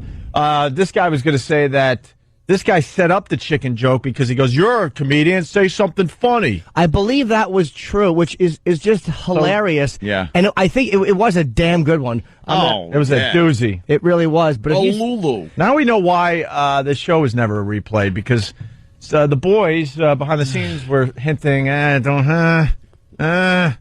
So I guess something was going on behind the scenes that no one told us about. Yeah. Now this is a valuable segment to the Opie and Anthony It's community. amazing to actually like tie up the legal system with this crap. Horse crap. This is exactly what some of these lawyers, such as this gentleman, do, that really give lawyers a horrific name. This is exactly what they do. This is what I see as a frivolous lawsuit that's tying up courts' resources so that real, authentic, legitimate cases have to be pushed back, have to be delayed. The whole legal system's tied up because of lawyers like this gentleman who was a little personally insulted, and instead of taking it like a man, he has to bring it into the courtroom to get attention for himself. It's mind-boggling how in an argument where he actually was allowed to talk, it wasn't like we turned his mic down. He was responding and I was responding. Yes. To drag the legal system into what amounted to two people arguing is mind-boggling. Well, when I got the Google alert yesterday, I thought this was The Onion or something. I really thought this has to be a goof. Fake. Yeah, but it's real. Let's say hi to Dennis in Pennsylvania. Hey, Jimmy. Yes, sir. Go Phillies, by the way, Dennis. Oh, boy. I want to know, Jimmy. Yeah, I'm right here. I want to know when tickets go on sale for your court appearances. Oh, nice, yeah. I actually will be selling tickets for my court appearances in Boston, November 15th at my Wilbur Theater show, the 9:45 show. I don't know if it's sold out or not. All right, let's continue here. So, down and dirty, blah, blah, blah. All right, so joke that the chicken crossed the road to avoid having sex with Hollander. Here we go. The $500,000 lawsuit slams Norton as a wealthy fraud, masquerading as a man of the people. First of all, I wish I was a wealthy fraud. I do well. But wealthy, I don't know. I don't think of what I make as wealthy. Right. Jimmy lost everything. You lost everything in the stock market the last 3 weeks. Oh, am I taking a beating? We all have. About 70 G's down. Oof. Already. On safe stocks. And that's as of October 1st. My statement. I looked at my statement yesterday and I'm like, oh my Only God. since October 1st? No, that's up till October. Up till October 1st. So it still doesn't include, what from has October happened. 1st till now, where it's really taking a beating. Right. So I don't even. It's funny you opened up your statement because I got mine yesterday. You ever get your statements and just not open them? That's exactly what I did yesterday. Like, I don't want to look. I don't know why you looked. I got the statements from our guy, and I just threw them in the shredder. I swear to God, I'm like, I don't want to look. I can't even handle this. I can't even handle this. All right, so the $500,000 suit slams Norton as a wealthy fraud masquerading as a man of the people. Wait, who runs around like I'm a man of the people? You are a man of the people. Maybe I think I am maybe I'm a man of the people. I mean, look, I spend a lot of money on sex. Yes. I mean, what kind of a big shot does that? I'm pretty much a man of the people. You are. You know what? That's what I am. You're a man of the people. And I'm going to sue you for saying I'm a wealthy fraud. Yeah, I'm an almost wealthy pervert. Get it right. Not a fraud. It's a new century here. I think we got the trial of the century happening right in front of our eyes. Yep. It said his alleged humor centers on a 2000 event when he and other comedians were arrested for stuffing a Manhattan bus with topless women to promote the Opie and Anthony show. What? That comes out of nowhere. Wow. Wait, the voyeur bus? Jimmy was famous before the voyeur bus. Wait, but he said my humor, for someone that never heard of the show. Yeah. He dug 8 years back into the voyeur bus incident. He Googled your name, Jimmy. But why would that all of a sudden be one of my humor centers? This man's a silly goose. Oh, yeah. Certainly Don't is. sue me for saying that. It was just a Google. He called me a ridiculous waterfowl. No, it was a silly goose. This guy has such a foul mouth, I'm beginning to think he uses his tongue to clean up toilets, Hollander said. This guy is funny. And you know what? You're not that far from the truth, kiddo. Yeah, when I read that, I was like, well, uses his mouth as a toilet. But that's why a guy like that will sue. Yeah. This is right there in that statement. That's his idea of a funny comeback. Yeah. And there's nothing worse. And I hate to tell you this, kiddo. I hate to tell you this if you're listening. And you are listening. I'm sure he's taping and listening. Please tape away. Yeah. There's nothing worse than someone who's like a lawyer or some other profession, a doctor, anything, trying to like be funny and not being funny. And in this statement, he uses his tongue to clean up toilets. That's how dirty his mouth is. Like, that's your idea of a funny... How many times have you tried to be funny? Whether it's at your hip-hop dance class or other places. Wherever it is. Or at that bar you go to try to score with the chicks that you were talking about. And there's that awkward, uncomfortable silence. Yeah. Where they're like, ugh. Yeah. Again, he tried to be funny. That means you bombed. Yeah. That's pathetic. You know the guys listening. Hollander, call up the dump show, please. Let's discuss this. Norton did not respond to a request for comment. They always do this. They never liar, pants on fire. Well, whenever you get in trouble, they always say that they try to get a hold of you for comment. It's BS. Yeah. Jose didn't.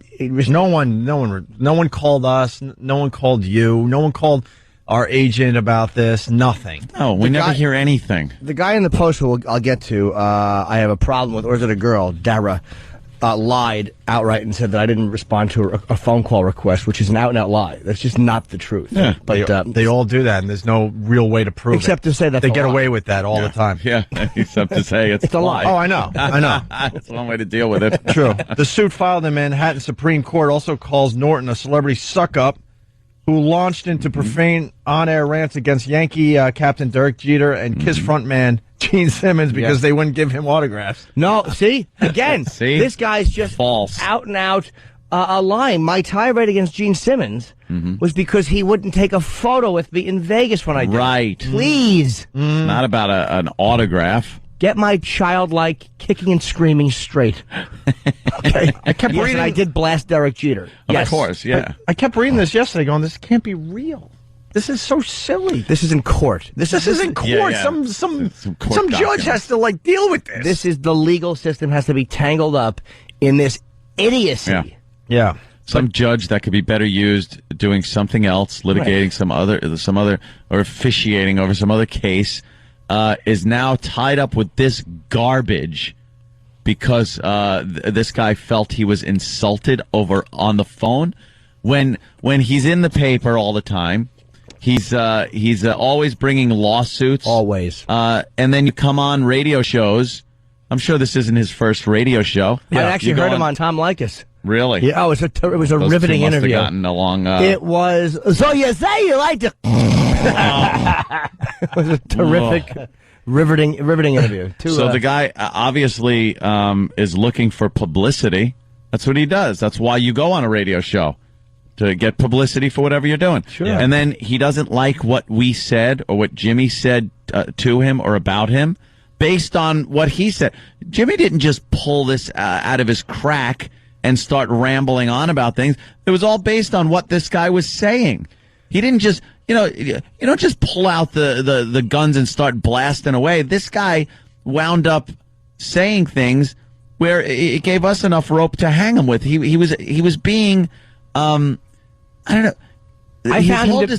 His whole discussion about how he went to the hip hop class and how he goes out to the bars and tries to get these chicks and stuff was just. Ugh. It was very laughable and very easy. It was laughable. Yeah. Just picturing this guy that's way past his prime at a hip hop class. And this is coming from Anthony once again. Please, I'm certainly not past my prime, my friend. Let me tell you that. You're still rocking. Of course I am. But look at the picture of him right there. Could you see that at a hip hop class? And then we called him a hypocrite because he wouldn't. Some groups are fine to have their own classes in school, their own groups, and others aren't. He's a woman. It comes across to me as a misogynistic woman hater. And yes. Yeah. And what I said to him at one point in the beginning was that's what I was like. What you said, I was like, I hope that you're not just kind of like a caricature in the sense of it's all about women. Like it's almost like if you're against any type of exclusionary behavior, or like whether it's based on gender or race or sexual orientation, anything that is completely for a group is by nature to me exclusionary. Right. So that was what I was like. I kind of like the fact this guy is suing for those stupid lady nights. Because if you had a guy night, some feminists would sue. Yeah. But then it turns out he's all for racial preferences. And then I think, I haven't heard the show since, and it turned into like, the hip hop class. I'm like, oh, he's one of those guys who's trying to appease. I get it. Right. And that inconsistency annoyed me tremendously because to me that was hypocritical thinking. I think that inconsistency bothered me. We called him guilty white guy. Yeah, from what I remember. Yeah, he's guilty white guy. He's at the hip hop class. He's not. And it might sound funny for us to say, "Oh, this guy's misogynistic," but anytime we do anything, it's humor based.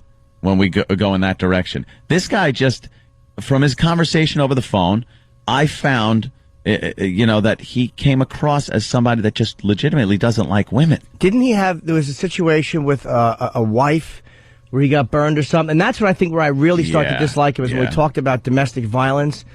And he was implying that it was very even. I don't remember, to be honest with you. Something about that men and women have an equal thing. As many violence. men get beaten by their women. Something like that. And it's like, where do you come up with that stat? All right, listen, we're really late for a break. Let's at least get the rest of this article in, and then we'll take a break and get into the post and the phone calls. It's crazy. The Insult Comics website, eatabullet.com. You should hire this guy. Just help you out. You should hire this guy as your publicist. He's doing more than your publicist is doing. Features photos of Norton posing with rappers, rockers, actors, jocks, and porn stars. The comedian has been a co-host of the raunchy morning radio show since 2002. We were off the air in 2002. Well, I guess. Part of it. Okay.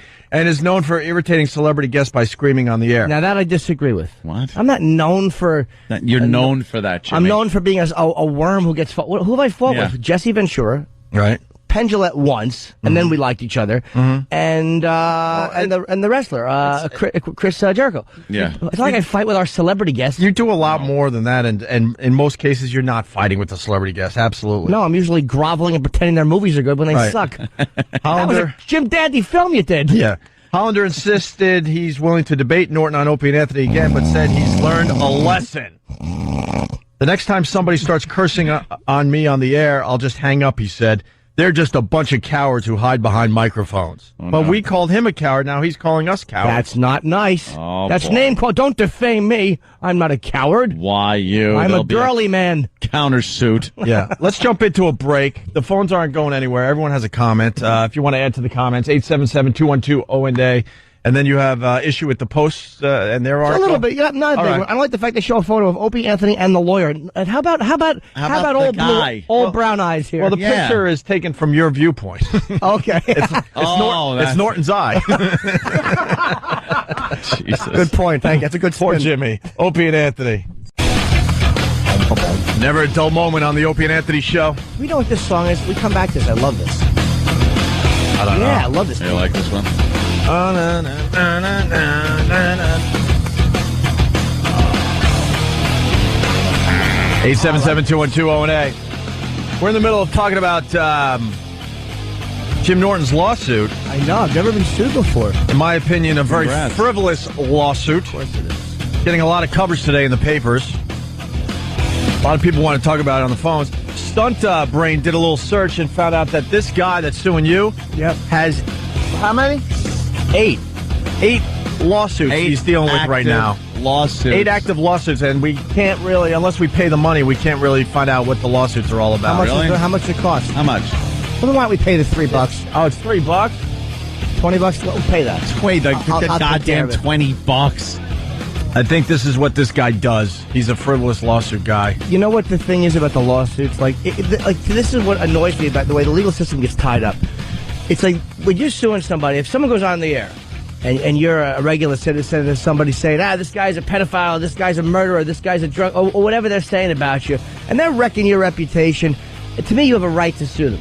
Yeah. You know, if there's somebody who's seriously trying to hurt you, if you're a lawyer and you get into an on-air argument with somebody who agreed with you and then disagreed with you, and it gets nasty, to actually sue for that, to me, there's something so repulsive about that. To tie the legal system up with that garbage. Well, speaking of which, the phones are lit with exactly that. Jimmy, Mike in Wisconsin. Mike. Hey, guys. Hey, Mike. Mike. True that Dragon Wagon is going to join us as a class action? The class action suit. Everyone that Jimmy's ever yelled at. Yeah, Jim Norton had get together. Had a legendary argument with Dragon Wagon back in the day. I would actually like to shake that guy's hand now. We had such a nasty one. What was that, 2002? Yeah. That's when he first came back on the air. Yeah, it's a while ago. Everett in Canada. Everett. Hello, sir. Hey. I was going to call in and be a smart aleck, but actually what it is I remember this caller, and I think, truthfully, the only reason he's ripped up at Jimmy is you guys called him out when Anthony was saying, no, I'm honest with women about my age, and this guy admitted to being a liar when he was meeting younger women. Did he say, all I remember is, from what I remember, he wouldn't tell his age. Yeah. And I think that annoyed me, that like, to me that's a very a woman's quality. Is a woman say don't ask how old a lady is. I think that annoyed me a lot that somebody wouldn't. Like, I'm 40 years old, and there's times I want to have sex with girls who are 21, 20. I mean, when there's times, yes, there's 24 hours in the day where I want to have sex with women who are in their early 20s. But I would never lie to them about my age, and I would never lie by omission. Yeah. And I think that annoyed me. And again, I'm going by memory. This is a couple months ago. But why would anyone not say their age? There's no shame in your age. Exactly, and I remember him admitting to you, if you guys go back and listen to this, he admitted that he don't tell them his proper age. Yeah, well, now we have to go. Now we have to go listen to that segment again. It was one of those "who gives a crap" segments. Yeah. It was okay. We remember Jimmy was awesome in it, but then we moved on with our show. To him, it was everything, and now he's suing over it.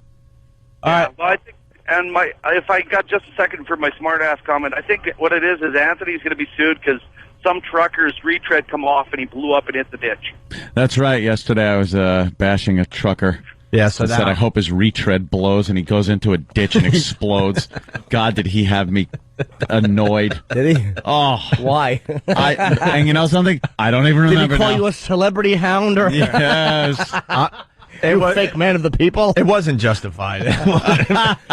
It really wasn't justified. I'm trying to remember. Do you remember Danny or anybody? Well, because you were talking about truckers that when you're doing the shoulder how thing, I'm driving, they're gonna let some of these guys, won't let you through. Yeah, and that angered this guy, and he said he would basically, crash into you. In big traffic if you were doing jams. that to him, right? Yeah, in big traffic jams, I'll just do whatever the hell I please to get out of the traffic jam, and a lot of times truckers will pull onto the shoulder to keep you from passing, and this guy is calling me an ass, and I don't know how to drive, so I just unloaded on him and wished a fiery truck wreck on him. And it got a little. It was hilarious. Booby Man from Brooklyn. The listener's having a good time. The with this. Booby Man. Wow. Yeah, he writes, Opie, you better read my instant feedback or I will sue. Sue everyone. I'm a lawyer, for God's sakes. Oh, God, I hate the legal system. Jimmy hurt me with his words. With his words, he hurt me. Well, my head was bashed apart, and my shoes fell off. What words hurt you? The phony, and the fact that he said I had sex with a chicken. I would never have sex with chickens. Well, the chicken avoided having sex with you. Sir. He crossed the road and there was traffic. Yeah. I was in danger. I understand the chicken is suing for the implication too. And the chicken? The chicken, yes. The chicken. That's if you're being a woman, you're chicking. Yeah, he's chicking. I'm a fool. I'm a celebrity hound. You are. All right, chasing celebrities. Woof, woof. If you're just tuning in, Jimmy's getting sued because we got a whole new audience now. They're still waking up. You could read. How about you read that article and that'll bring everyone up to date, and then you could kind of. Well, the first one was, I think, by Jose. What his name was? Jose Martinez. Who said he reached out for comment, and he very well may have, through email or something like that. That's possible. I don't always get to my emails, anybody in the press who's... But this Dara Gregorian, just, unless they have an old number for me, is annoying me. Opie, I like when they don't have a lot of room for the headline, so they just kind of the Post are masters at condensing these things. Yeah. Why into something that has nothing to do with the story. Yeah, why that headline? Because your name is the recognizable one. I know I'm not famous enough to have my own headline, and Anthony is just too common a name. So they took Opie. Yeah. It says, Opie DJ is bestial, guest suit. Opie DJ is bestial, guest suit. There's a guy that's his whole job is to write headlines. And yes, that the best headline is so confusing. Yes. You have no clue what the story's about. And Self-proclaimed. Are we going to have to dump that? Why? I'm teasing, of course. I didn't do a good job of reading. Yes.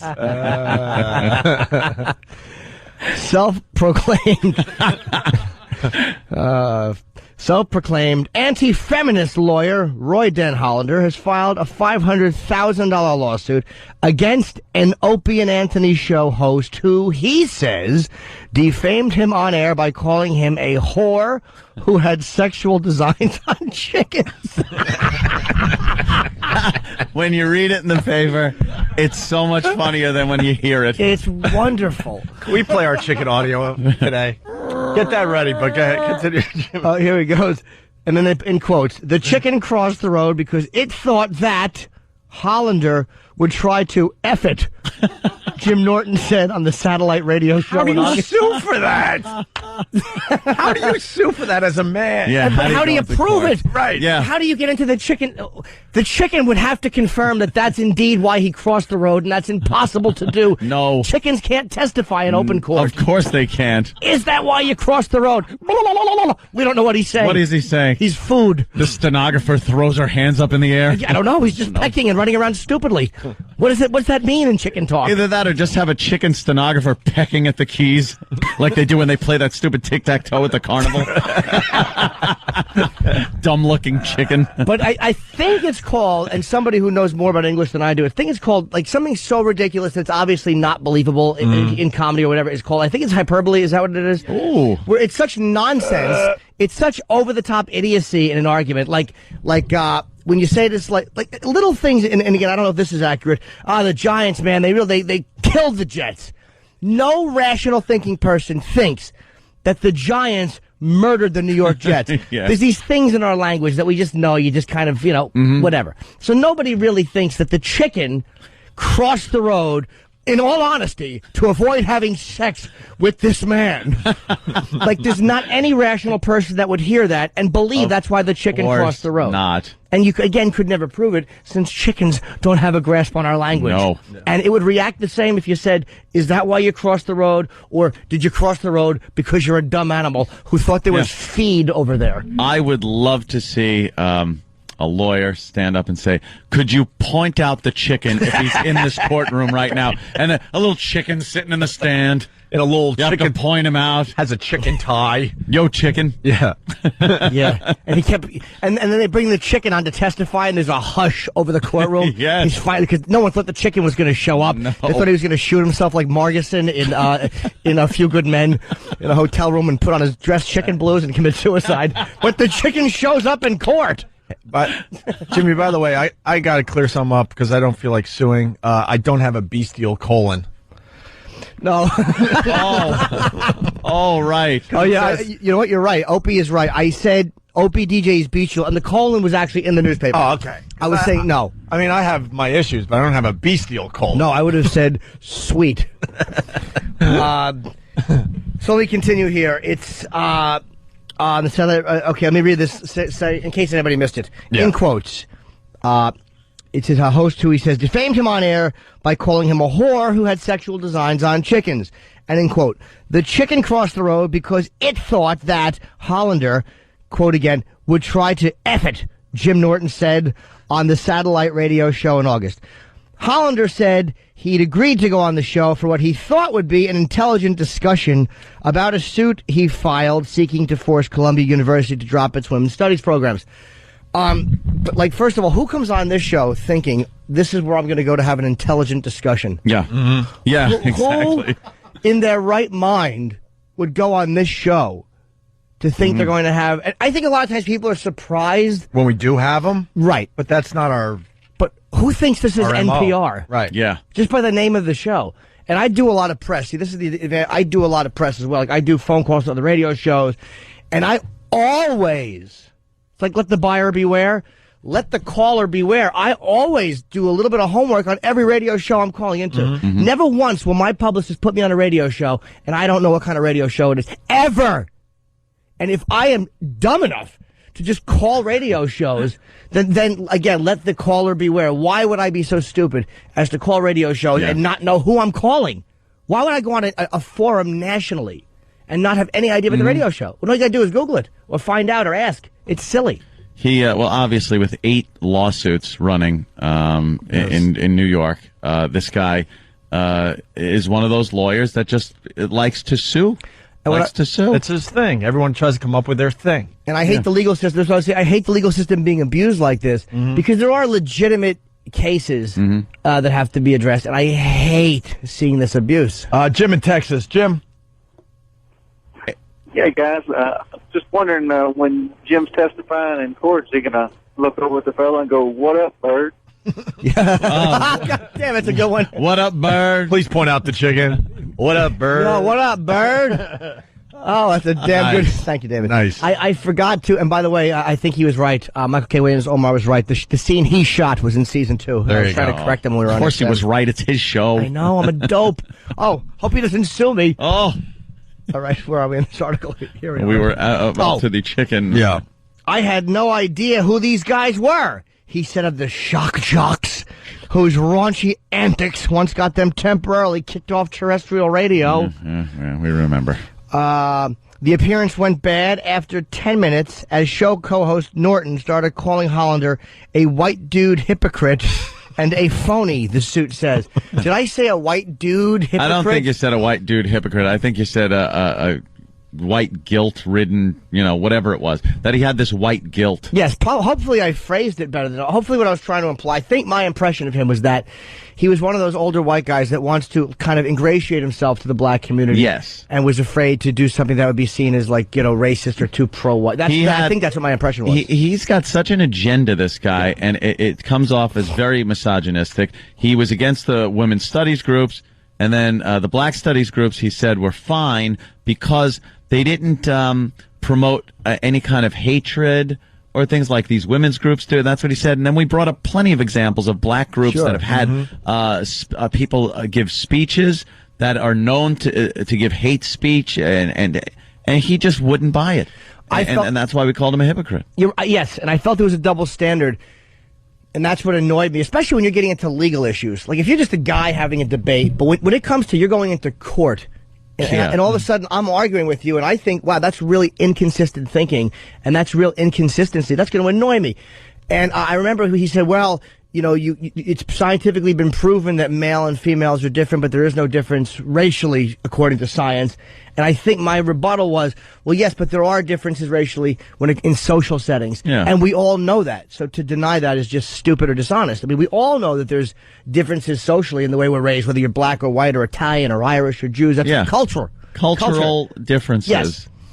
And the last one here, it says, so after I called him a white dude hypocrite, which hopefully again I phrased it less ridiculously. And I have a feeling you said exactly that. I want to hear that clip and hear you say white dude. I'm going to bet you said exactly that. I very well might have. And you know what? I can see you going, you're just a white dude hypocrite. Yeah. Okay. Yeah, you're not giving yourself credit. I think you said it, and it came across really funny. With a very Bob Kelly delivery. Yeah. You white dude hypocrite. Or maybe I was doing Quincy. You're just a white dude hypocrite, and your whole sick society. You're just an scapegoat. You're an scapegoat. You and the chicken hiding. Now, before you add to the lawsuit, that's a callback to an old Quincy bit. Of course. Someone's like, got kicked off the radio once. Yeah, well, it's been a few times. He gave out Hollander's email address and urged listeners to harass him. I said this in the office. That's when I true. read this. I go, there's no way Jimmy's going to say to harass anybody. I wouldn't. We know better. I really wouldn't say that. You find the word harass in there because we know better, dummy. And if I gave out any type of contact information, it would have been what was already posted on a website. Of course. For instance, if you go to his website, can you go to his website real quick and just see if there's an email? Because I may have given that out. It's a frivolousLawsuit.com. And said, if you know this guy and you can contact him. I've many times encouraged listeners to contact people. It's right on the top, right there. His email address is on top. Top of his page. There you go. So to encourage, I've never once on radio said hassle somebody or ever. We want to know what some of these other lawsuits he's involved with. I want to know subject matter. I want to know his win-loss record on these things. Who has 8 lawsuits going at one time? This guy. What does that say about a person? This guy. And can I say the last sentence here? This is what bothers me about Dara Gregorian. Norton did not return a call about the suit filed in Manhattan. Unless you didn't leave a message, Dara. I don't know who you are, but from the Post. You did not leave me a message. I checked my cellular, and I checked my home message. I did not get any messages from anybody in the press. So don't say you called and left me a message. It's absolutely not the truth. This is the MO of a lot of reporters. We have so many people working for the show. Call her up and go, all right, how did you try to get a hold of Norton? Yeah, how do these news people, they can't get a hold of Jim Norton? Well, hold on. I don't like the way Anthony implies that I'm such a nobody that it's very easy. Now, please. Well... I have implying people, that. I have people protecting me. We just got to bring you down to earth a little bit, Jimmy. You out there in Hollywood being a big star. You had to come back and get knocked down a couple.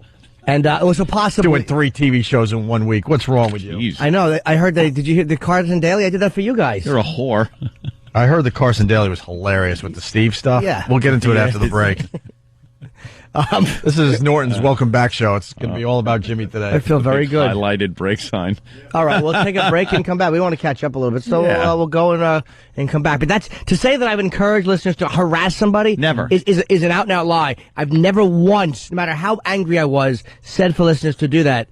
I've asked listeners to contact somebody if they know him and find out what's going on, because people listen and they all know. And I've gotten great information about doing things like that. Or if we have a heated discussion with somebody and they have a public website with their email address on there, we can absolutely direct listeners to that website, to the email address, and say, and I think what you said was, hey, you heard it, email this guy, let him know what you think about it. The word harass never comes up. Ever. But, hey, do you think that's stupid? To even use the word harass? And I wouldn't want you to be harassed. There are people who hate me who would have sided with you. It's all fair game. Listeners could write you and say, hey, we agree with you too. This guy can't be for real. It comes down to this. He can't be for... I'm still thinking this is a joke. Yeah, right? Well... He's probably we'll have to wait and see. At his hip hop class. Dude, the thought of him doing look at him. The thought, he looks like Tom Brokaw. Yes. Doing hip hop. He looks like Tom Chiasano, actually. A hip hop, a hip hop. You just insulted Chiasano, but it's kind of accurate. He looks like every high school math teacher you've ever had. Did they Photoshop the dandruff off the suit? Like that looks like the type of dark suit that would just have dandruff on it. I hate lawyers. Hate them. And when you go into a court, you just see them, and they're all from the same mold. And this guy is just uber lawyer to me. Mm-hmm. He's just one of these guys. 8 running lawsuits. Please. Outside of the show to celebrate Jimmy Day in real life? No. I mean, I've been very busy. Obviously, yesterday was an incredibly weird day. Incredibly weird. I wound up, for obvious reasons, and also because I wound up doing, I was just shooting chip stuff. Whether or not it will be needed, I don't know, but you always have to be prepared and have videos ready. So I've been doing that for the last few days, just maniacally shooting chip stuff. Yeah. Well, I mean, we've got a lot of stuff to talk about with Chip and the TBS show. Because we didn't get to talk about it at all yesterday. Yeah, we were busy. But, I mean, you referenced what an incredibly weird day it was for you. I found out from Anthony. I was getting ready to tape Unfiltered in the afternoon, and I get a text from Anthony telling me that it's so funny, the shooter of this judge in New Jersey and her son and her husband, I got people say, well, I think it was attached to the Epstein thing. And I was like, no, I don't think the Epstein thing has anything to do with it. And I was talking to one of the producers on Unfiltered right before we started. And this is how stupid I am. I'm like, this has nothing to do with Epstein. This is probably a lover of the kid. Like I said, I bet you that the son had some type of a lover who came, and there was a weird thing with them, and maybe the father wasn't. Because I'm like, why would he shoot the son? Mm-hmm. Why would anyone shoot the son and the dad, not the mom? She's the judge. So I thought it had something to do with that. I couldn't have been wronger. And it turned out you do tend to sometimes write these unsolved mysteries like a seedy romance novel. Well, I do, yeah, and I figure that there was a betrayal, but I just didn't. I don't go with it's Epstein. I just knew it wasn't that. Right. And it wasn't. Of course, it wasn't. It was, Roy Den Hollander, the men's rights lawyer who sued me. And I haven't talked about this guy for over a decade. I have not spoken about him on the air since 2008, 12 years. Because the day we had him on, we had the argument, he and I, I made fun of him. It started off okay. I was more aggressive in the interview than he was, about him suing Columbia's for women's studies and him suing for ladies' nights. And then he started to annoy me because he was just the guy who sues women. So we had like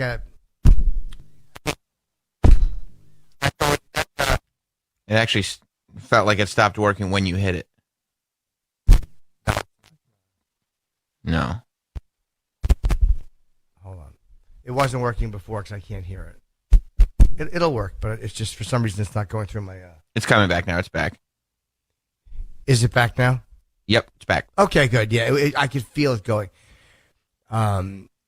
So we had him on, and he and I got into it. And it just got pretty nasty. And he called back and tried to get back on the show. Gary came to me and said, that guy Roy who called back is trying to get back on the show, but he's kind of nuts. Like, we could sense that he was nutty. And so they wouldn't let him back on the show. And then he filed the lawsuit for $500,000 against me for defamation, intentional infliction of emotional distress, and all this stuff. And when you say, by the way, that it, well, I didn't mean to interrupt you, but when you say that it got aggressive, it was all, I mean, that was kind of your style more back then, too. It was angry, funny Jim. Like, you were making absurd comments and stuff, but it was not like you were sitting there, waiting to come to blows with this guy or something. No. And I even said to him at one point, we started teasing him, like, dude, he said, I'm a comedian who's not funny.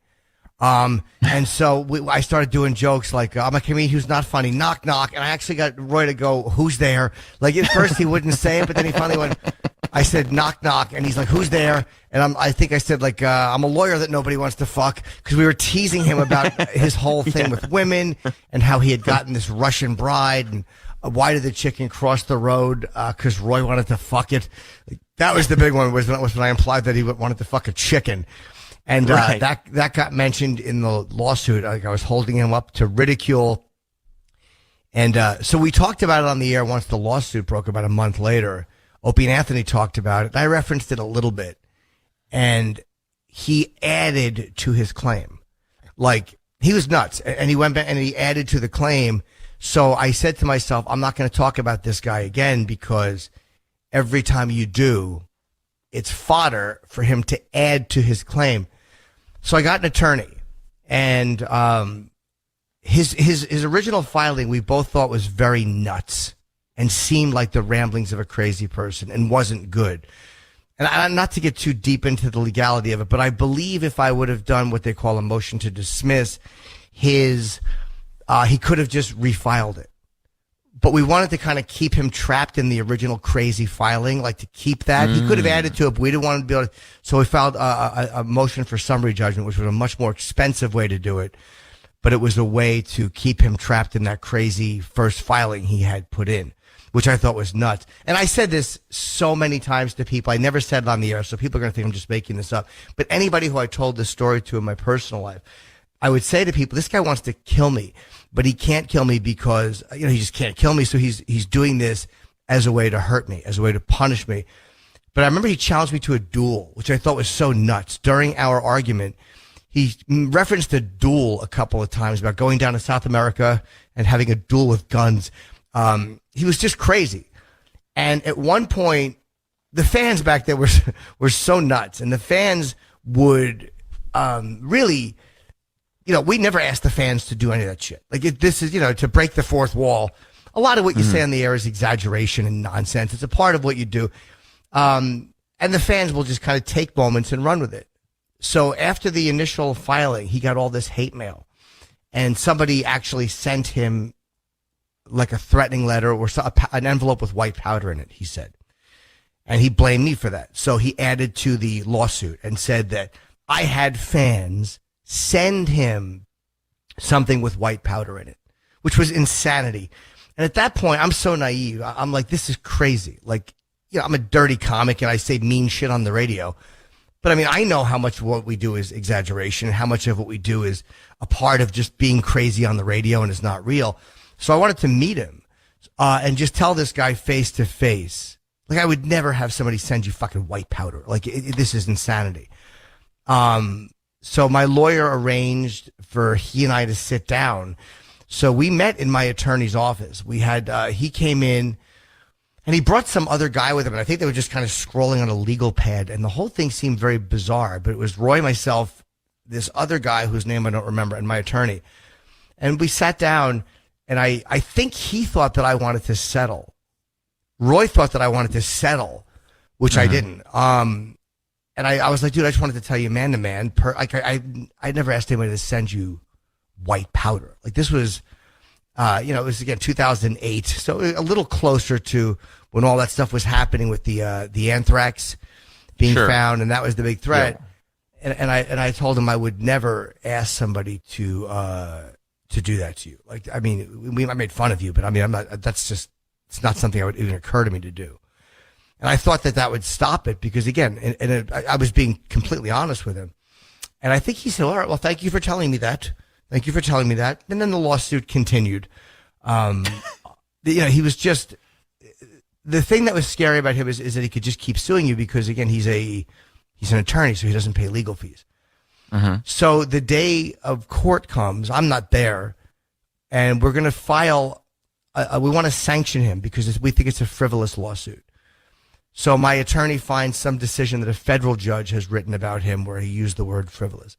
So and every step of this process is so expensive. By extremely, the way. Like, as long as this is going on, extremely expensive. It went on he was in my life for 10 months. God. Yeah, this went on for almost a year, and I would get all kinds of crazy, like, interrogatories. Those are these questions you get in a summary judgment motion where one of the questions he asked was, "Do you have flour in your home?" Like, meaning, and it's so funny. I saw. I have the entire original lawsuit. I think it's in storage. I never threw it out because my attorney's writing was so beautiful. I kept it. But I found, I was looking yesterday at a couple of emails because in his amended complaint, I saw all the emails that people sent to him. It was a part of the court filing. And one of them that the fan sent to him said, put a shotgun in your mouth, cunt. That was one of the things that one of the fans, which was getting totally disconnected. But I was like, Jesus, it's also weird how how things work out in the end. So my lawyer goes into court. We want him sanctioned for $10,000. And my legal bills at that time came to $140,000. It was extremely expensive. And we were going to sue Roy for that. So we wound up my lawyer goes into court, and he said that Roy filed some piece of a motion, which was terribly written. He was sloppy. And so the stuff starts getting read in court, and the other lawyers who are waiting for cases start laughing. They're laughing at some of the lines, the things that had been said, and the judge immediately shoots down Roy's motion. He goes, this is no good. No, you didn't do this right. And then the lawyers are laughing, and my lawyer goes, well, Your Honor, we can settle this, when he found out how much my legal bills were. Because I think he saw that this judge was not being very sympathetic towards him, and he was afraid anything can happen in court. He'll be on the hook for $140,000. So my attorney called me and said, hey, look, Roy wants to walk away from this. And I'm like, yeah, walk away, because I knew he was crazy. So Roy and I had to sign something which said that we released each other, which basically means that up until that point and moment, we forgive each other for anything that's happened in the past. So he could never resue. I think it was dismissed with prejudice. So I never talked about it on the air for 12 years or 11 years at that point, because I didn't want to give him anything new to refile a lawsuit on. Because people have this shit where they go, what's he going to do, sue you? Yeah.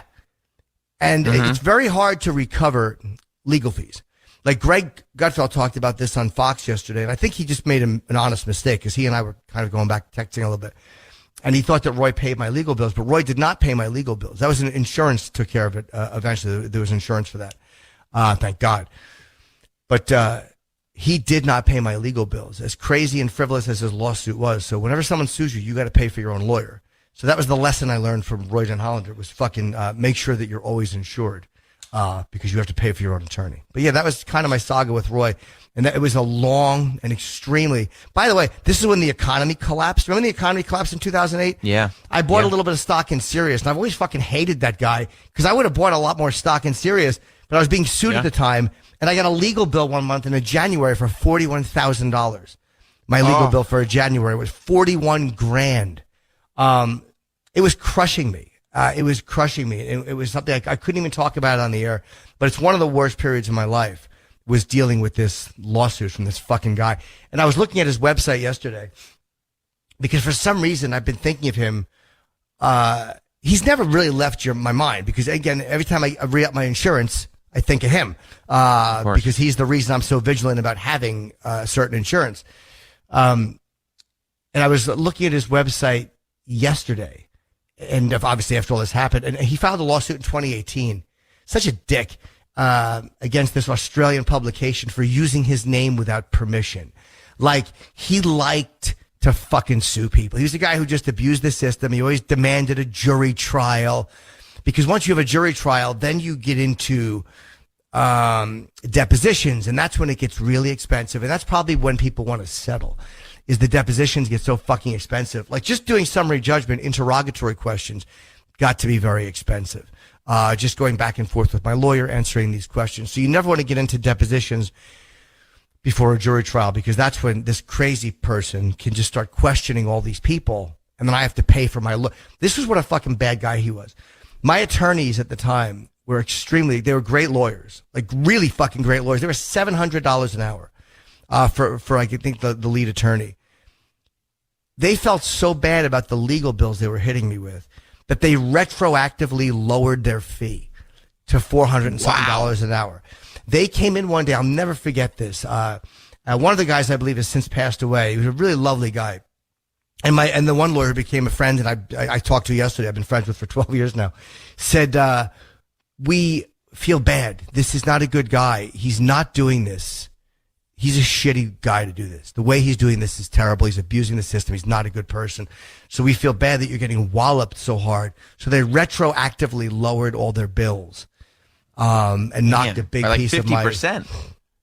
Almost. For some of the law, almost 50%. 2/3. Yeah, and it still came to 140. And again, thank God for insurance covering certain things.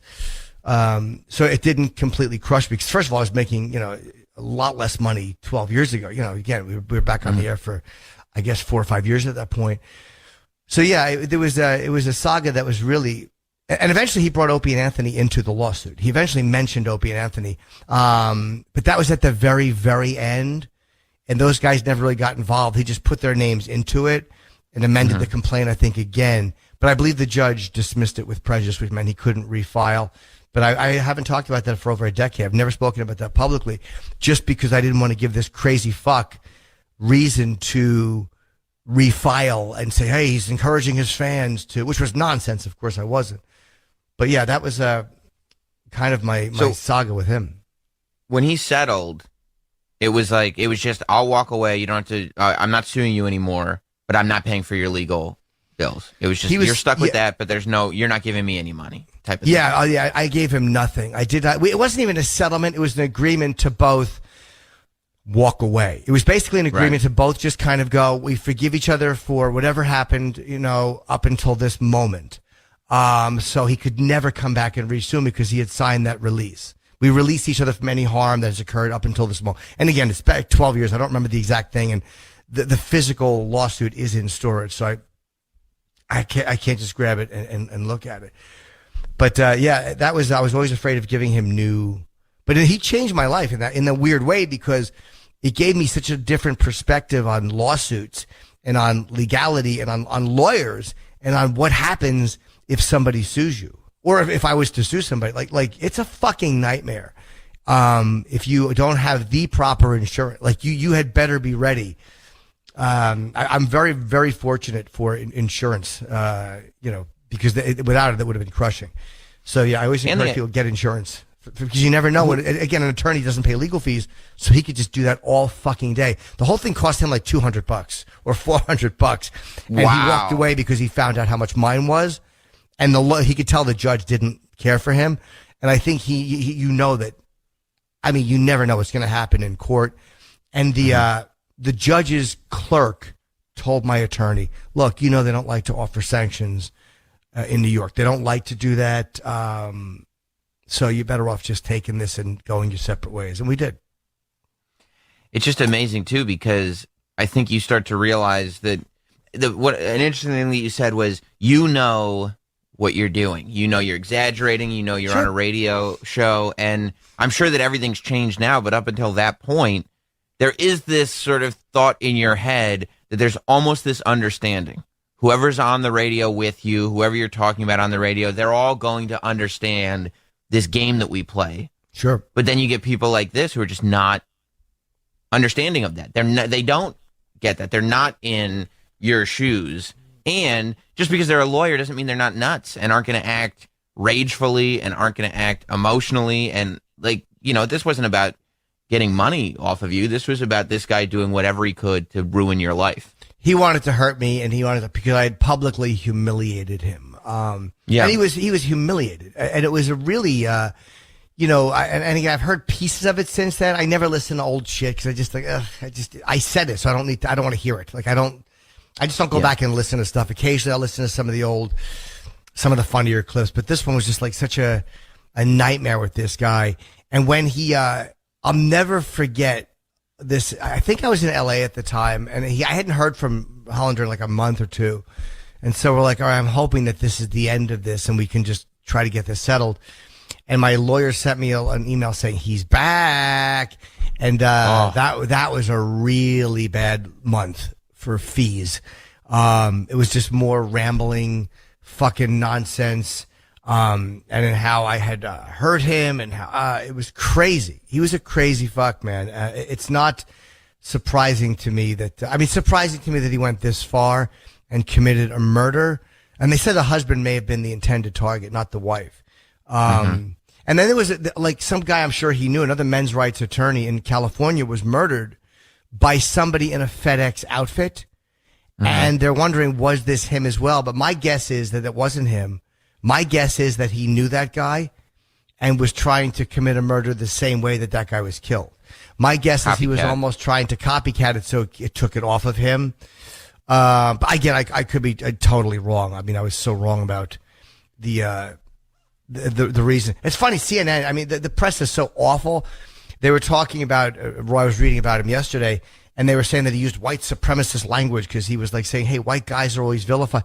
And I'm like, the guy was a lot of things, but he wasn't a racist. Like the fact that they're calling him a racist, it's like, no, he wasn't. Like, did they have to turn everything into that? Like, well, conveniently, he wasn't a racist. It fits into the narrative of the time. It's like, we have to make him a villain in 2020. Fucking assholes. And I'm not going to defend the guy because I hated him. But he was he was a nut and he's a murderer. It looks like he was a murderer, but he wasn't a fucking racist. He just, but they have to make it that narrative to fit into the, look at how many villainous things. Like the fact that he shot these two people is enough. You don't have to add on to it because it fits the narrative, right? It's really repulsive. So there's also thinking now, like the newest article that I saw was that he may have done this because he had a cancer diagnosis. Cancer, yeah. And so on his way out, he wanted to do this because he killed himself. He did, yeah. After he apparently killed these two people, he went to the judge's house in the FedEx uniform, and I guess the husband answered the door. And what did he killed the son and critically injured the husband, correct? My guess is that, obviously, I don't know who answered the door, whether it was the husband or the son, but he just opened fire. I mean, that's my guess. And the son was probably a bigger, younger threat. So he probably just pumped more bullets. I'm guessing he just pumped bullets into him to stop him from attacking and then tried to kill father. I don't know exactly. Obviously, it'll all come out. But yeah, he had some terminal cancer diagnosis, and that was actually Hidden Lake Drive. I spent a lot of time there. That was my hometown. So I spent a lot of time on Hidden Lake Drive when I was a kid.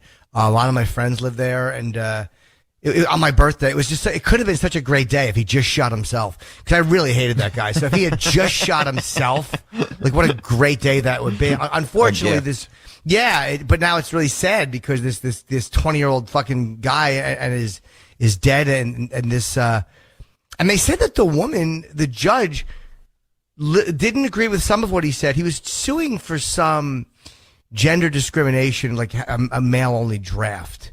And in that case, he might even have been right. And the judge agreed with some of what he said, I think, and disagreed with some of what he said. But they said the husband may have been the target. But a shitty guy, a really shitty, seemingly mentally ill person who used the system, very angry at having been fucked over by that Russian bride, and just used the system to try to punish people. And he wanted to go out in that blaze of glory. He wanted to go out. It seemed like he had a package for her, so he wrote something. So I'm sure the police, whatever it was, they have the information. Yeah, they found a manifesto, too, that said, the only problem with a life lived too long under feminazi rule is that a man ends up with so many enemies he can't even the score with all of them. Imagine being that upset all the time. Yeah, and that's probably why cancer developed. They say like that anger and shit like that is bad for cancer. He just walked around with that bile all the time. Yeah. I kind of always think, when I see people like this, I kind of always think, like 100% of the time think it's fake. Because I go, how could anybody actually believe all this? How could anybody live their lives like obsessed with this idea that feminism and women and this isn't fair and men's rights? Like, I kind of figure that people like this just develop a gimmick to be a lawyer for it and figure out they can sue along these lines and people will hire them. I never actually believe that this is who they are as human beings. But for this guy, we're talking 12 years after being on the radio with you and arguing it. This is the life he's living. This is who he is. He's a maniac. Yeah, just a real piece of shit, suing people randomly. Like for every little slight, just tying up the legal system with this fucking garbage. And I honestly think I don't know if we had pursued it, would we have gotten anything? I don't know. But the fact that my attorney found some federal judge's decision that had the word frivolous, I think the word frivolous was in the decision, but that I think might have made him nervous too. 'Cause that's a really weird words in the legal community, and having a judge say something was frivolous, even though it was federal and not state, which I think I began 12 years ago. But I think that made him nervous that a judge had said that about something he had done. So I think he was very nervous that he would have had to pay my legal fees. Right. Okay. So that's the moment he realizes, I might be on the hook for that. Let's just settle this and Walk be away. done with it. Yeah. Let's quit while we're ahead. He said that in the article too. I just wanted to quit while I was ahead. While you're reading this story, and you said at the beginning of you telling your story that you had this weird, like, this guy wants to kill me but can't. And people were like, I don't know if it's that far. When you're reading that this is how this guy went out, are you like, oh my God, like, no, shit, if this... I don't, I don't know how mad he was at me compared to her. Like, I humiliated him publicly. But it's funny that, like, I don't think he talks about our case on his website. I think he talks about every case but that one, because he puts all of his boring fucking briefs and legal filings. He was obsessed with being famous and obsessed with being noticed and being heard.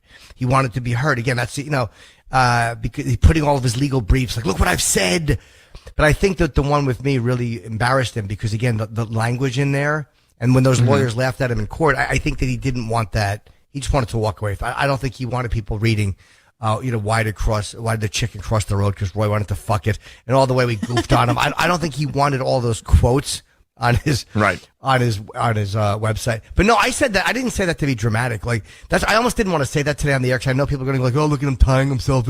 But I said that to everyone who I told the story to in my personal life, that this guy wanted to kill me, and just this was his way of getting revenge. And it was the whole duel thing.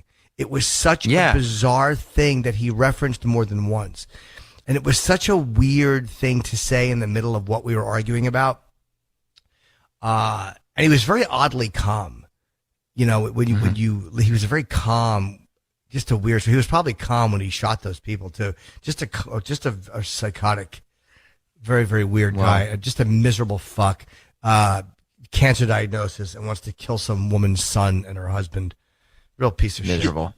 Yeah. Jim, if it happened on air, how was it not again? How was it like a personal thing and not towards XM? If it happened on their airwaves, because again, he's not. Yeah, and again, it was more that I think he wanted to punish me, like he wanted to get me, and not XM. Like, you know what I mean? It was more of a personal thing. And as an attorney, I think he did that on purpose.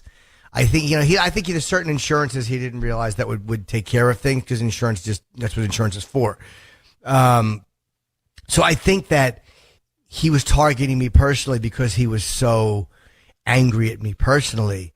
And to sue a corporation was, he probably felt like that wouldn't hurt me as much. That's my guess. Isn't it so weird, those things, that little moments that just end up following you around forever? Did you get a little nervous? I mean, your first time talking about this, did you get did your body react a little nervously just now? Oh, wow. Yeah. Wow. Somewhere Roy is smelling that right now. That's how pungent that is. Yeah. I mean, well, first of all, like, I know you don't want to be dramatic, but I'm telling you right now, if the same situation had happened to me, this would freak me out, because anybody that's obsessed enough that they want to spend 10 months chasing you down and making it hurt and legally, if this is in him, if he's got this kind of rage, if it were me, I'd be glad that my thing with him didn't happen when he had a cancer diagnosis, because he's a crazy person. And that's the thing. You can't deal with crazy. Like, you can't have it in your life because you just never know how it's going to go. You end up having, a kind of a throwaway segment. I mean, I think it was a bad guest day. Like, it was just one of those, it was a filler segment where you'll have this guy on because his book is goofy.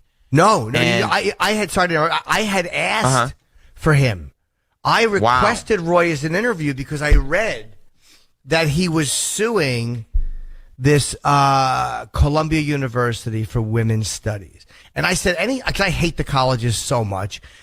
Back to this is, and I'm like, any type of like any type of gender based thing or racially based thing is by its nature somewhat exclusionary. So I it was more like, how come it's okay to do this way and not do that way? So I kind of was like, hey, maybe he has a point. But 10 minutes into it, I realized, he's just the guy who sues women. Like, and I told him, I think I called him a special interest parody. Like, he's the guy who just he doesn't like women. And then it annoyed me. That was like, this is not what I'm not here to fucking co-sign the guy. I thought it was like an ideological thing. Like, he just didn't like anything that wasn't the same both ways, which I kind of agree with. But of course it wasn't that.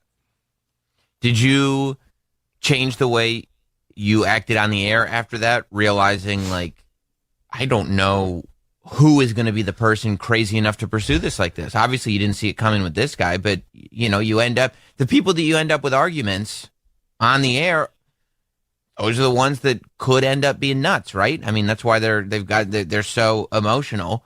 Did it change the way you go, like, you know what, maybe I can't attack people on this level if I don't know they're not litigious lunatics? Yeah, it plays into your mind, but again, I wound up getting, I with insurance, and Sam, you and I have just talked about this in general as friends. Like, you always, everybody in entertainment should, pardon me, I almost brought my glasses, should have some type of thing that covers you. So it's, again, and I've again credited him for this 100 times in my personal life. He changed my life in the way I saw things, because I realized if this happened with such a fucking frivolous thing, with such nonsense, with obviously such what they call, I think, rhetorical hyperbole, with such garbage bullshit, then it could happen with something that was. And Anthony one time had dumped out of me saying something. Again, people always think they can say what they want publicly. Like, doing what we do for a living, you really learn what you can say and what is defamation and what is not. And and again, what I said about Roy was not, because again, I was making fun of him, and it was none of it was based in fact. It was all based in, I wasn't accusing him of anything real. He fucked a chicken. No reasonable person could think that I honestly meant that he fucked a chicken. that he's mad at women. He's mad at women because they won't have sex with him, and he's left to just have sex with barnyard animals. Yeah, nobody. And I remember they said it was a foul thing in the paper. FOWL, it was a foul suit. But it was like stuff like that. Like, but if I had said something about him, like I had said something about a senator's wife, just some offhanded comment, joking, she's a whore, whatever. And Anthony dumped it. And he goes, dude, you can't. Because again, when you say something like that publicly, that is possible. Like, it's really weird what you can get sued for and what you can't. Well, you can get sued for anything, but what might have merit and what might not. So, what I said about him wouldn't, because it was such nonsense. The fact that you're joking doesn't always matter, but the fact that it was no reasonable person could think that I meant that. But if I had said something about him that, like, weird words like liar, if I had said he's a liar, or if there's a doctor and if you ever publicly say about a doctor, he's a quack, that is really bad in litigation, because for some reason that is known to mean that the doctor's a fraud. That could get you in trouble. Like, weird fucking things like that. Like, whatever. I'm babbling. I apologize. But I mean, it changed my life in a way of, it changed my way of thinking. So no, it didn't change me attacking people and making fun of people, because, I was still a douchebag for the next X amount of years. But it changed little certain wording. And again, I strengthened my, insurance, and I went and I got this umbrella stuff. It's a whole fucking process. I pay for it every year. It's expensive. It sucks. It sucks. It's called bestiality insurance. I get insurance so I can tell lawyers that they fuck chickens. That they fuck chickens, yeah. Yeah. I wish I could find some of these emails. I'm trying to look for them as we're talking, because there were some of them were really, again, the fans were just, because he had a public email address on his website. And the fans went crazy with that. And were really, and I never would have seen this stuff because they weren't copying me on it. They were just sending it to him, but he put them all in the record, in the public record by entering these in the lawsuit. Just really, nuts, really fucking nuts.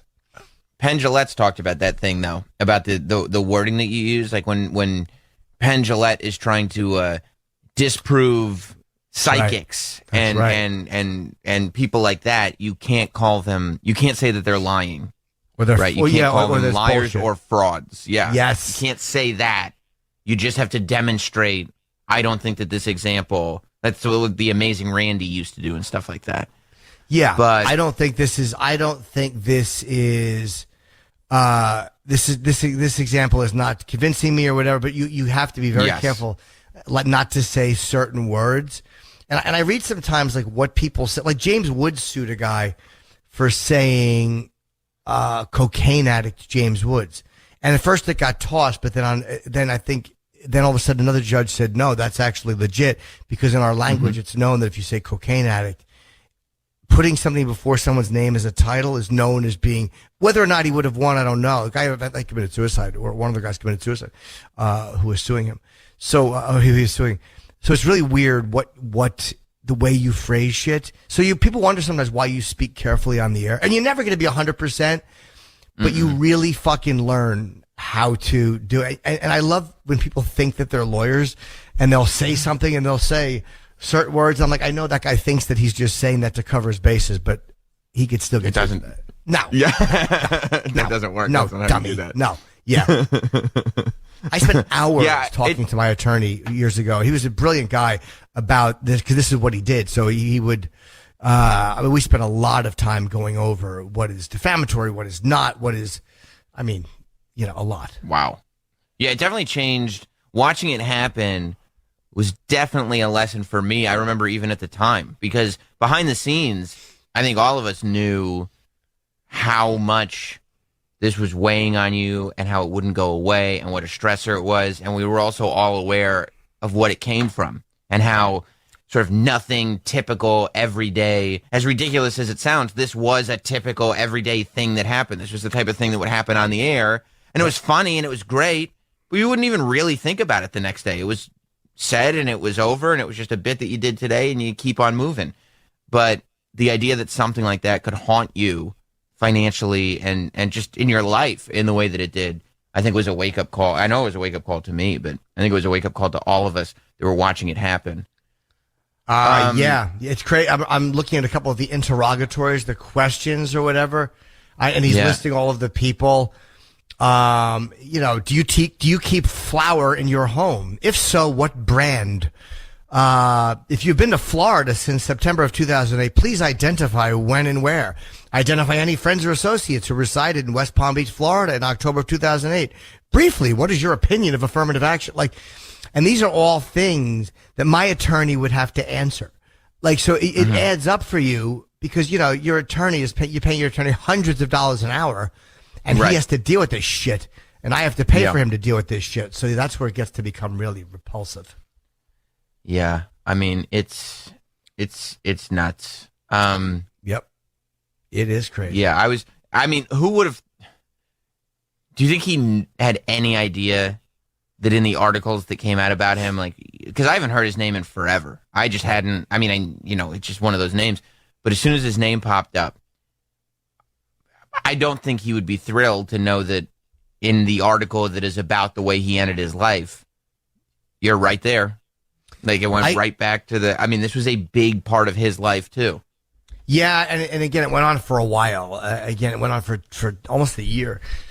Mm-hmm. It went on for 10 months. So no, I don't think he'd be thrilled with that. For some reason, he never spoke about this again either. I don't think publicly. He did one interview with the Daily News, whatever, but that was the end of it for him. This is one he just kind of walked away from. And again, I think it's because he was embarrassed about the things that were said in the interview that were now on the record. I mean, it's all public record. Right.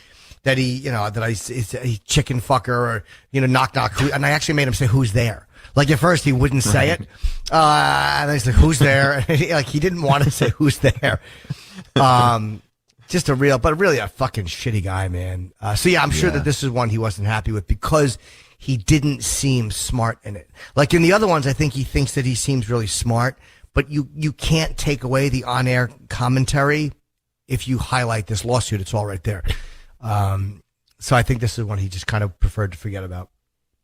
As much as you feel bad for the judge, for the husband, for the kid, I mean, it's just a tragic thing that happened. It's just completely unfair. Is there somewhat relief knowing that this person is not on the planet anymore for you? Relief in the sense of, I thought of him a lot over the year. I really did. And again, I would occasionally go back and look over that lawsuit. And I thought of him recently for some reason. I Googled him probably in the last 2 months. And because I would do that from time to time. Just what the hell is Roy Den Hollander doing? Is he, any more new annoying cases? Just again, when you have that interaction with somebody, and again, they're kind of a well-known guy or a public figure, you kind of keep tabs. I'm sure he did the same. It's just part of what you do. But no, I don't feel any I'm glad he's dead. I mean, I think he was a bad guy. I don't think he was a good person. I think that the fact that he would use the system like this and try to hurt people, and was so obsessed. I don't care about him at all. But I feel very bad for that. Obviously, there's a 20-year-old kid who gets shot behind this obsessed asshole and his agenda, all I think I think he had said bad shit about his own mother too. So he probably had these mommy issues and whatever. And just look, I didn't know him aside from my interaction, but he seemed very, very mentally ill to me. Anybody who's that obsessed with vengeance and willing to go to that point, I think has some form of real mental illness and narcissism. And putting this shit on his website is what tells me that there's some kind of narcissism there. Just the desperation to be heard, the desperation if they only could fucking hear what I'm saying. And it's like, we hear you. You've been heard. That's what so much of the anger people have towards each other is. It's this fucking obsession with wanting to be heard, with wanting to be understood. And it's like a lot of times we don't like to admit that people have heard you. They just don't agree with you. They have heard you. They don't like what you were saying. So, it's a really weird thing for me because, again, I hated this guy's guts. I don't know if I'm glad he's dead. Because again, I wasn't that worried about him coming back, but I still to this day wouldn't have referenced him on the air because again, I would not because I would say anything defamatory, but because you don't want to give him a reason to refile because he doesn't pay legal fees, even though at this point the insurance is much different than I had back then, and much more complete. I mean, just to be in your life at all. I mean, this guy haunted you like a ghost for 10 months plus. Yeah. I mean, even after it was all over, just you trying to get your life back on track, trying to make everything right with everybody that was involved financially, trying to get to a place where everything was cool again. Like that's all him. Like that's him lingering over you this whole time. So, I mean, I get wanting this ominous presence out of your life. Just gone. Just gone. Yeah. But he was gone. I mean, again, and he never came back. I mean, he never, And I mean, not in any way that I was ever aware of. I don't believe he ever came back at all. It was just done. I think it was just done for both of us. But, it does linger there. It's again, it's something that you always carry with you because it was such a fucking shitty experience. But there was always a part of me a little bit grateful for it because it taught me something about the naivete I had at the system, which is people always, what's he going to do, sue me? Yeah, stupid. People can just sue you. It doesn't mean that they're going to win, but people can just sue. So I love when I read that or hear that. People have like all these these dopes who have sat there with their friends and they think they understand what you can be sued for and what you can't. It taught me a tremendously shitty lesson.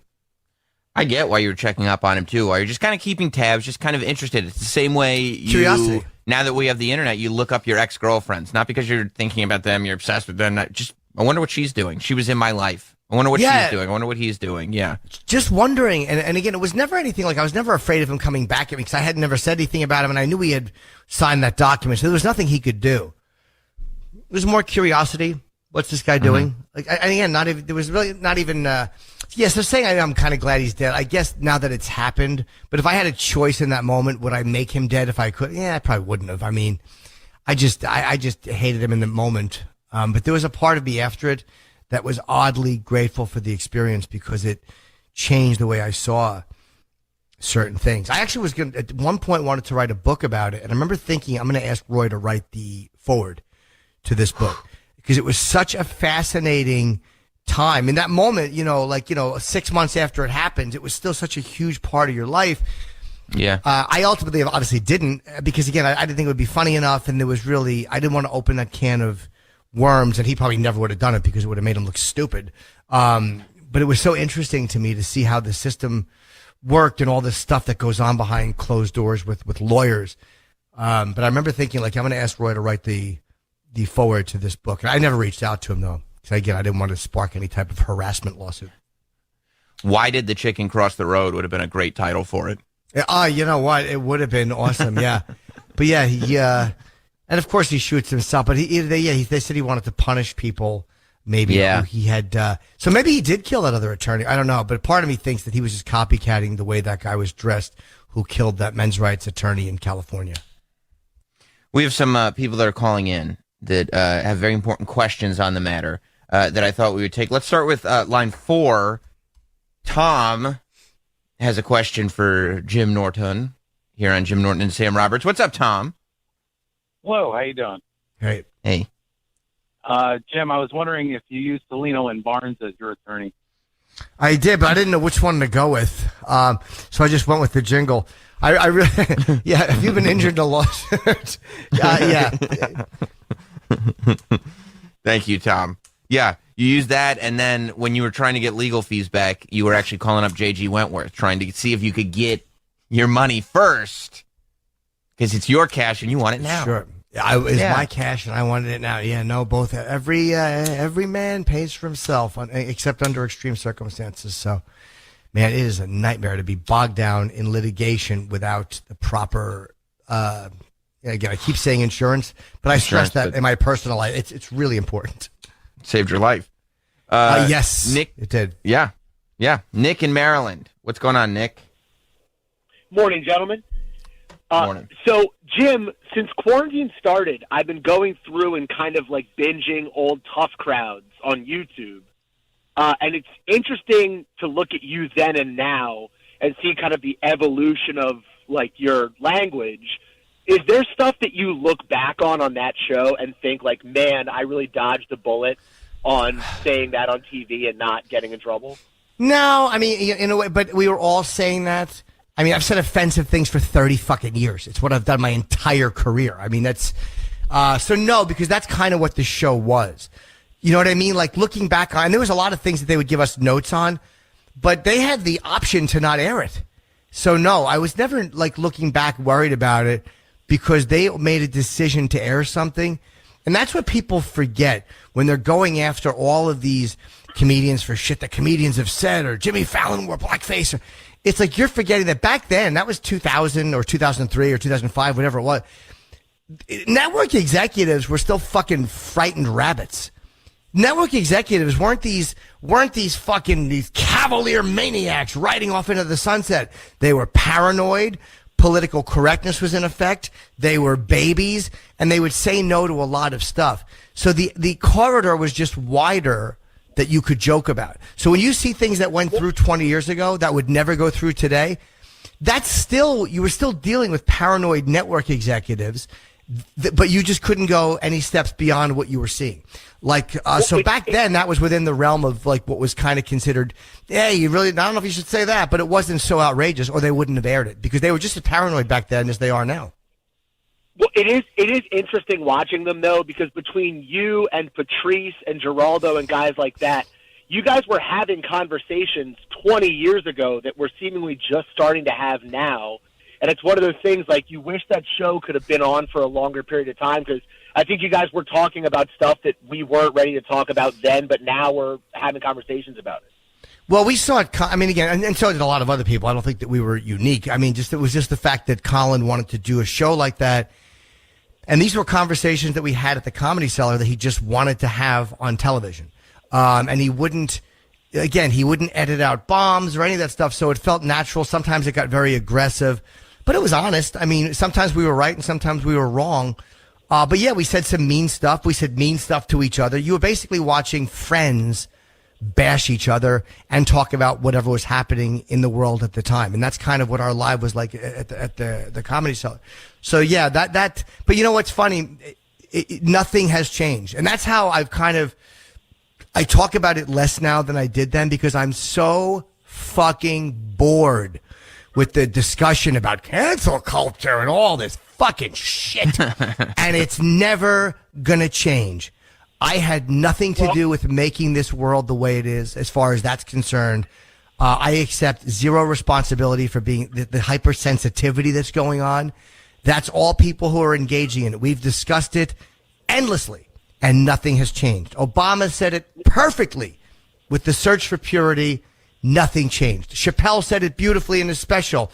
The joke about, I'm going to punish you and find out what, you know who that is? That's you. You know that joke Dave did?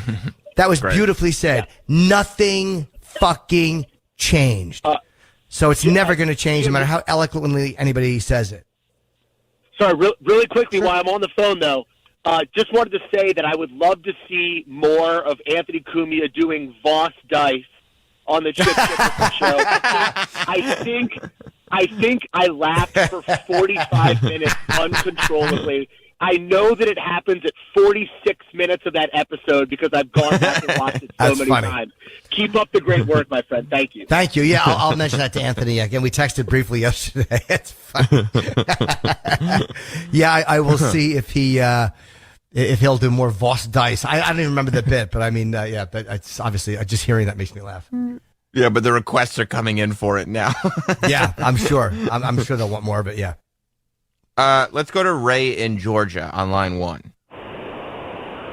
What's up, Ray? Guys, you think maybe he realized he lost the lawsuit to Chip Chipperson and that sent him over the edge?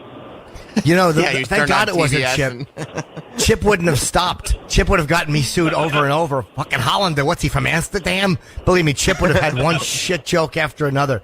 So yeah, maybe he did see Chip on TBS. And he's like, "This is the asshole that made me walk away. This is the guy I couldn't beat." Yeah, good point, sir. Thank you, buddy.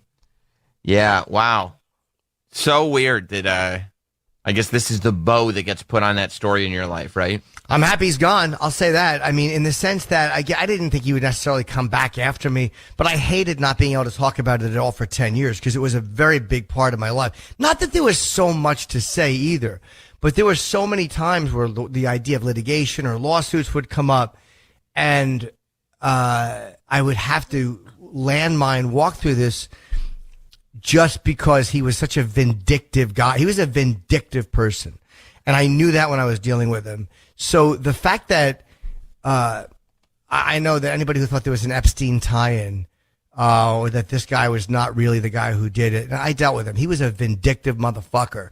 And looking at the legal paperwork and the way he just, like, there were some things he would handwrite on filings before he would submit them.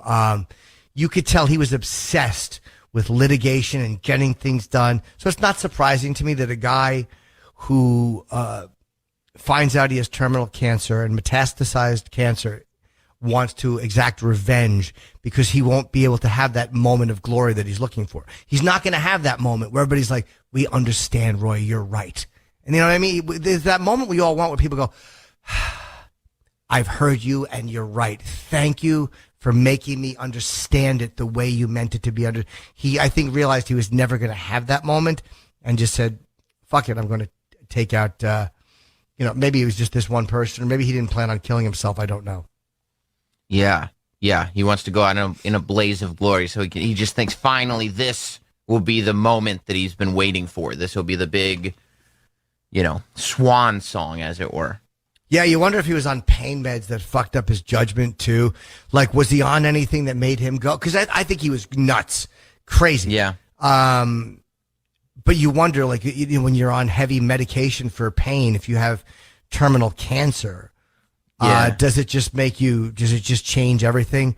So I guess he did have a gun. I mean, obviously, challenging me to a duel, he must have had a pistol. It was just such a fucking weird thing to be challenged. A duel. And he mentioned going to Peru. I think it was Peru.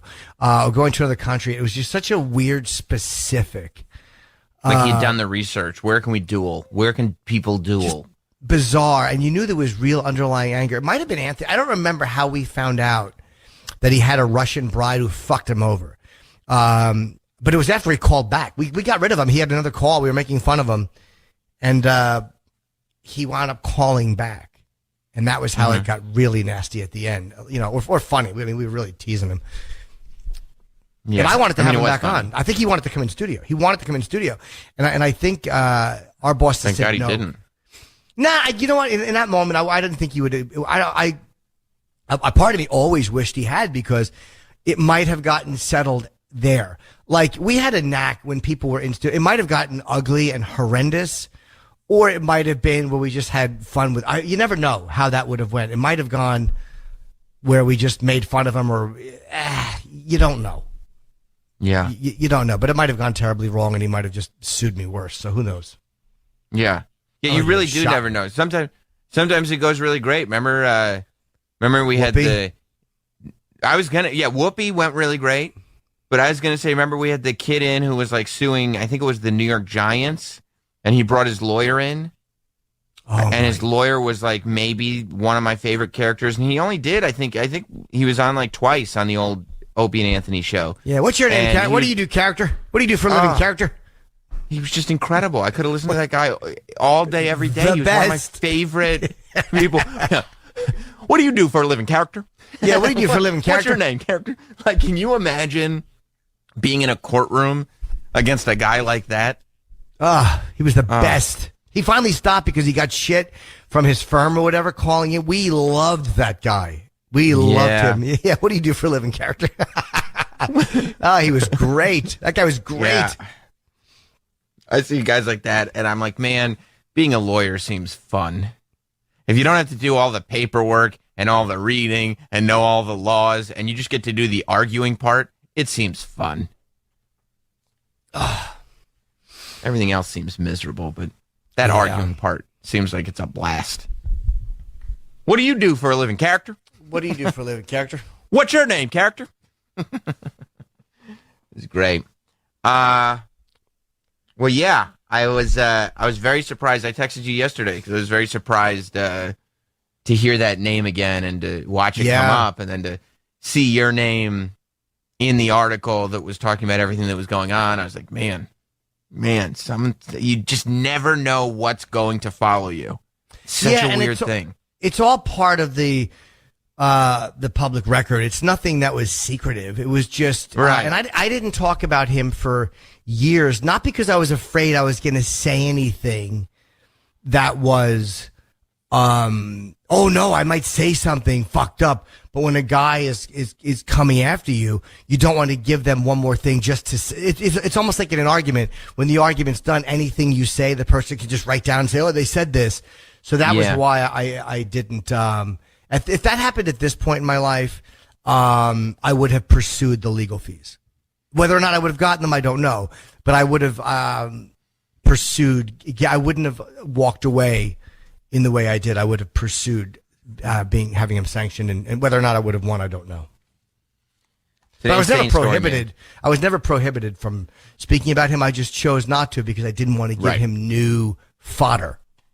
And who knows? He wakes up on the wrong side of the bed. He's feeling a little extra nutty one day, and he decides, like, oh, what's that? He said my name. I didn't give him permission. I mean, he literally sued another place for saying his name without permission. So, you know, this isn't a person who is afraid of getting lawyerly. Right. Yeah.